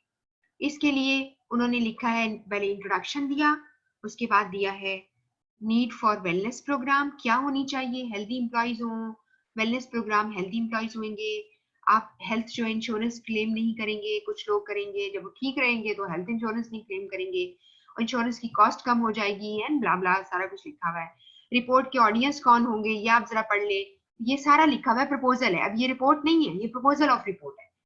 मेरी क्वालिफिकेशन क्या है, मैं क्यों इस रिपोर्ट को बना रहा हूँ, मेरा किससे ताल्लुक है, और इस रिपोर्ट के अंदर क्या क्या आप बनाएंगे, ये सारा कुछ आएगा। इसकी कॉस्ट कितनी होगी, इसके कंपोनेंट्स क्या होंगे, सॉरी कैसे होगी, ये सारी बात खत्म हो जाए। ये सारी आपका प्रपोजल है जो हमने एक देखा। इसके बाद ये चीज कभी अगर पेपर में आ जाए आपको, components of proposal, formal proposal, ये बिल्कुल वैसे ही है जैसे कि लॉन्ग रिपोर्ट पढ़ी है, ये रिपोर्ट के फॉर्मल रिपोर्ट के हिस्से हैं, बिल्कुल वैसे ही। Cover letter, title page, request for proposal, letter of transmittal, RFP इसके अंदर आ गया। आरएफपी सिर्फ ये फर्क है, रिक्वेस्ट फॉर प्रपोजल क्या है, आरएफपी आ गया, ये आ गया इसके अंदर। और इसके अलावा मिलती जुलती चीजें हैं, आप इसकी एक दफा कर लीजिएगा, क्या करेंगे, एक दफा रीडिंग कर लीजिएगा, ठीक हो गया। तो आप इसको, हो सकता है कि अगर वो सवाल पूछे तो आप इसका जवाब दे सकते हो। इसके अंदर वही एग्जेक्टिव समरी, सिनॉप्सिस वगैरह वगैरह आ गया। इस एरिया को मैंने रेड कर दिया है, आप इसको पढ़ना चाहेंगे तो आप जरूर एक दफा रीडिंग कर लीजिएगा, ठीक है, आप रीडिंग कर लीजिएगा। इसके अलावा इसके ऊपर चैप्टर 8 आता है, जो आई कैप की बुक आपको दी है, उसके अंदर चैप्टर 8 है। अगर आप चाहेंगे तो वहां से भी आप एक रीडिंग कर सकते हो, लेकिन प्लीज चैप्टर 8 के सारे क्वेश्चंस कर लेना, एमसीक्यूज कर लेना, बात मान लिया करें आप फौरन, वो कर लें। इसी तरह 1000 बीसी क्वेश्चन के भी कर लेना, तो आपको पता चल जाएगा कि जो कुछ मिस ने हमें बताया है उसके कौन कौन से टॉपिक्स यहाँ पढ़े हैं, कौन से रेड एरिया वाले में पढ़े हैं और कौन से वाले ब्लू एरिया वाले में पढ़े हैं, ठीक है। वैसे तो खैर ये इलाके जो हैं blue area I think Islamabad का भी है। तो ये सारी जो चीजें हैं आप देखेंगे यहाँ पर, एक आपको स्पेसिमन मैथ सारे हैं, इसको रीडिंग कर लीजिएगा, आपकी मर्जी है, सारी रीडिंग कर लीजिएगा, ठीक हो गया। पास्ट एग्जाम क्वेश्चन आ गए, ये पढ़ लीजिएगा। इसमें सिर्फ आप देखिएगा कौन कौन सी, इसमें कुछ रिपोर्ट्स भी हैं, खाली प्रपोजल्स नहीं है, इसमें रिपोर्ट्स भी है, ठीक है। आप इसकी रीडिंग कर लीजिएगा, ये आपको नोट्स मिल जाएंगे, It's just like you have two books with you and you can make a choice what to read. तो आपके पास ये सारा कुछ, बहुत कुछ है, more than enough है, ठीक है, और बहुत ज्यादा है। इसमें से कुछ चीजें मैं अभी यानी भेजने से पहले कटिंग करूंगी, लेकिन कल भेजूंगी, ठीक है। I am very busy right now, इसके बाद मैं नहीं आपको भेज सकूंगी, तो मैं आपको कल इंशाल्लाह उम्मीद है कि आपको भेजूंगी। और कल हमारे पास जो इस वीक का लास्ट डे है, मैं कल आपको आज नहीं बताऊंगी, इसको जरा रखिए, एक सीक्रेट रखिए या एक सरप्राइज रखिए कि कल हम क्या क्या चीजें कवर करेंगे इस 1.5 घंटे में। तो मैं आपको कल बताऊंगी, बहुत ही इंपॉर्टेंट टॉपिक्स पे बात करूंगी जो एग्जाम से फोकस्ड है, जो आपको बहुत फायदा दे सकते हैं। तो वो मैं आपको कल इंशाल्लाह बताऊंगी, ठीक है। ये सारी जो गुजर रही है चीजें, ये क्या है आपको बताना चाह रही हूँ कि it's all about reports and proposal and long report and types of report. इसमें से कुछ चीजें मैं काट दूंगी, जारी बात है, सारा आपके पास आ गया तो आप परेशानी हो जाएंगे कि क्या पढ़ना है क्या नहीं पढ़ना, लेकिन आपको बेसिक्स जैसे मैंने कल सिखाए थे, today we have covered the long report और प्रपोजल्स, ठीक हो गया। अच्छा जी, कोई अगर एक आध क्वेश्चन है तो मैं देख लेती हूँ, क्योंकि मेरे पास अब टॉपिक में कुछ रह नहीं गया बताने वाला। अमानत अली, कल भी आप मेरे बुक के बारे में पूछते थे, आज भी आप वही पूछ रहे हैं। मैंने आपको बता दिया था कि आप अपने सीआर से प्लीज बात करें, प्लीज आप उनसे बात कर लें, वो आपको गाइड करेंगे, वो आपको बुक भेज देंगे, ठीक है। आपको ऐसा मैं कर सकती हूँ कि आपको सीआर का, मैंने शायद कल ना बोला हो, मैं आपको अभी आपका नंबर जो है वो बोल देती हूँ, आप प्लीज इस नंबर को नोट कर लें। आपकी क्लास का जो सीआर है उसे कहें वो आपको बुक्स भेज देते हैं। बुक के नाम क्या है, 2 बुक्स आपके सिलेबस आउटलाइन में दी हुई है, वो आप अगर पढ़ना चाहें तो 100 दफा मेरी तरफ से पढ़ लें। बाकी आपको नोट्स सारे के सारे अब तक जो मिल चुके हैं वो आपको सीआर शेयर करेगा। और अगर आपने बुक्स हैं 2, वो मैं पीडीएफ भेज चुकी हूँ। एक आपके पास सीए की बुक है, कैप्लन की बुक है। जो कैप्लन की बुक है, पीडीएफ में आपके पास उसकी कॉपी आएगी, उसके अंदर भी एमसीक्यूज हैं चैप्टर के बाद। सीए की बुक के भी हर चैप्टर के बाद एमसीक्यूज हैं, आंसर एंड में दिए हुए हैं, सारों के एंड में है। एक नोट्स BC1000 के नाम से आपके पास आए हैं, उसके भी एंड में सारे आंसर दिए हुए हैं। आपके पास इतना ज्यादा मटेरियल है। और अगर आपने आईसीएमए की बुक खरीदनी है, उसका नाम ही आईसीएमए की BCRW बुक है, आप उसको ऑर्डर कर सकते हैं। आप चेक कर लें, एक वहीद बुक डिपो है लाहौर के अंदर, आप उसको इंटरनेट पे डालेंगे, आपको उसका नंबर मिल जाएगा, या आपको सीआर आपको नंबर दे देगा, आप उससे नंबर ले सकेंगे। और वहां पे आप कहीं, वो आपको ऑर्डर भी डिलीवर कराएगा, और आप लाहौर से नहीं है। और उसके साथ एक उसके पास एक किट है जो कि एमसीक्यूज किट है, वो भी आपको दे सकता है। आप उनसे कॉल करें, वो आपको जरूर दे सकते हैं। बाकी आपको चीजें आपका सीआर बताएगा, प्लीज नंबर नोट करें उसका, 0304205696 मैं फिर रिपीट करती हूँ, 0304205696 ठीक हो गया। और एक वही बुक डिपो है जो लाहौर में आईसीएमए की बिल्डिंग के साथ उनका यानी शॉप है, वो आपको बताएंगे, और नंबर जो है वो आपको वेबसाइट से, उनकी वेबसाइट से मिल सकता है। जी, क्लियर होगी आपको बात? अच्छा, और मुझे नहीं मालूम कि you are a newcomer Amanat Ali, you talk to CR you are listening to me, should be there in the class, लेकिन आपको नंबर बोला है, उससे राब्ता करें। उसके बाद आती है सैयद मोहम्मद हादी। अस्सलाम वालेकुम, thank you, you welcome. Amanat Ali, क्या हम आईसीएमए की बुक रीड कर सकते हैं? बिल्कुल कर सकते हैं, मैंने उसका मटीरियल अभी आपको कुछ दिया। जो नोट्स होते हैं वो बहुत सारी चीजों से इकट्ठे करती हूँ मैं, जो मैं समझती हूँ कि आपको पढ़ लेने चाहिए। आज के नोट्स में जो चीजें आपको एक्स्ट्रा बताई हैं, जो क्योंकि इतने ज्यादा पेजेस आप नहीं पढ़ पाएंगे, लेकिन इसके अंदर ज्यादा पेजेस जो हैं वो पास्ट पेपर के सोल्यूशन है। आपके पास ज्यादा जो पेजेस हैं वो रीडिंग वाले वो नहीं है जो कि नोट्स के। आपका आराम से, आप सारे लोग मुझे एक दफा वंस एंड फॉर ऑल सुन लो। अगर आप समझते हैं कि आप पेपर दे सकते हो, उसके लिए एमसीक्यूज करके देख लो, पता चल जाएगा। आपके पास, अभी मैं बोल चुकी हूँ, 3 सेट एमसीक्यूज के आपके पास मौजूद है। उसके बाद आप किट मंगवा लें, चौथा सेट। उसको कर लेने के बाद जो चीजें आपको नहीं समझ में आई, वो आपकी बुक्स में कहीं ना कहीं पड़ी हुई है, वहां से पढ़ लें, जो मैंने अभी आपको पीडीएफ की है, ठीक हो गया। और फिर भी अगर कोई प्रॉब्लम आती है तो जस्ट टेल योर अपने सीआर को बताओ, जीआर को बताओ, वो मुझे सवाल पूछे, मैंने पहले भी आपसे कहा है, मैं ग्रुप में वॉइस मैसेज कर दूंगी कि इसका मतलब क्या है। आप, ये बहुत सिंपल सा तरीका है अप्रोच करने का टीचर को। सीआर जीआर को बताइए, वो मैसेज मुझे कर दें, मैं आपको इसका आंसर कर दूंगी ग्रुप के अंदर, ताकि आप उसको सुन सकें। ये बात क्लियर हो गई। इसके बाद ये बिब्लियोग्राफी एक दफा फिर बता दें। बिब्लियोग्राफी का मतलब है रेफरेंसेस। अगर आपने किसी वेबसाइट को लिया है, उसका रेफरेंस डाल दो, उसका लिंक दे दो। अगर आपने कोई बुक पढ़ी है, उस बुक का नाम, उसके पब्लिशर का नाम, उसके राइटर का नाम, उसका टाइटल लिख दो, बस खत्म हो गया। वो उसका फायदा क्या है कि जिन बुक्स के एंड में बिब्लियोग्राफी होती है, वहां पर हम मजीद अगर इंफॉर्मेशन लेना चाहें तो उस बुक को पढ़ लेते हैं जिसका जिक्र रिपोर्ट के एंड में होता है। ठीक हो गया, ये बात समझ में आ गई है। और अगर मैं देख लेती हूँ कोई और सवाल है जी।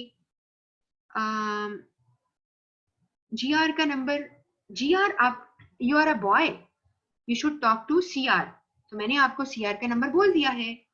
ठीक है, तो आप मुझे बता दीजिए। अगर आप फिर भी आपको अप्रोच नहीं कर सकते तो आप कल मुझे प्लीज अमानत अली बता दीजिएगा। बाजुकात लोग ऐसे भी कर रहे होते हैं कि कोई और नाम से होते हैं, मुझे नहीं पता। कल मुझे अगर अभी भी मेरी बात से कोई तसल्ली नहीं हुई तो you can please tell me tomorrow कि नहीं जी, मैं जो हूँ आई वांट टू कांटेक्ट, अच्छा you are a girl, okay ठीक है, फिर आप प्लीज मेरा नंबर ले लें। मैं अपना नंबर बोलती हूँ, क्योंकि मैं सीआर का इस तरह नंबर आपको नहीं दे सकती। आप मुझे कॉल, आप मुझे टेक्स्ट कर दो, मैं सीआर का नंबर आपको टेक्स्ट करूंगी। Are you sure you are a girl? Amanat Ali नाम आ रहा है मेरे सामने। ठीक है, तो आपका है जी, मेरा नंबर लिखिए 0323 4275 903। लिख लिया आपने? ठीक है, 0323 4275 903। तो दैट्स इट। तो अब आप मुझे टेक्स्ट कर दीजिएगा, मैं आपको जीआर का नंबर दे दूंगी। और प्लीज अपने नाम के साथ आया करें सब लोग। तो अब मिलेंगे जी कल इंशाल्लाह, कुछ टॉपिक्स कवर करेंगे इंपॉर्टेंट आपके लिए। तब तक के लिए अल्लाह हाफिज।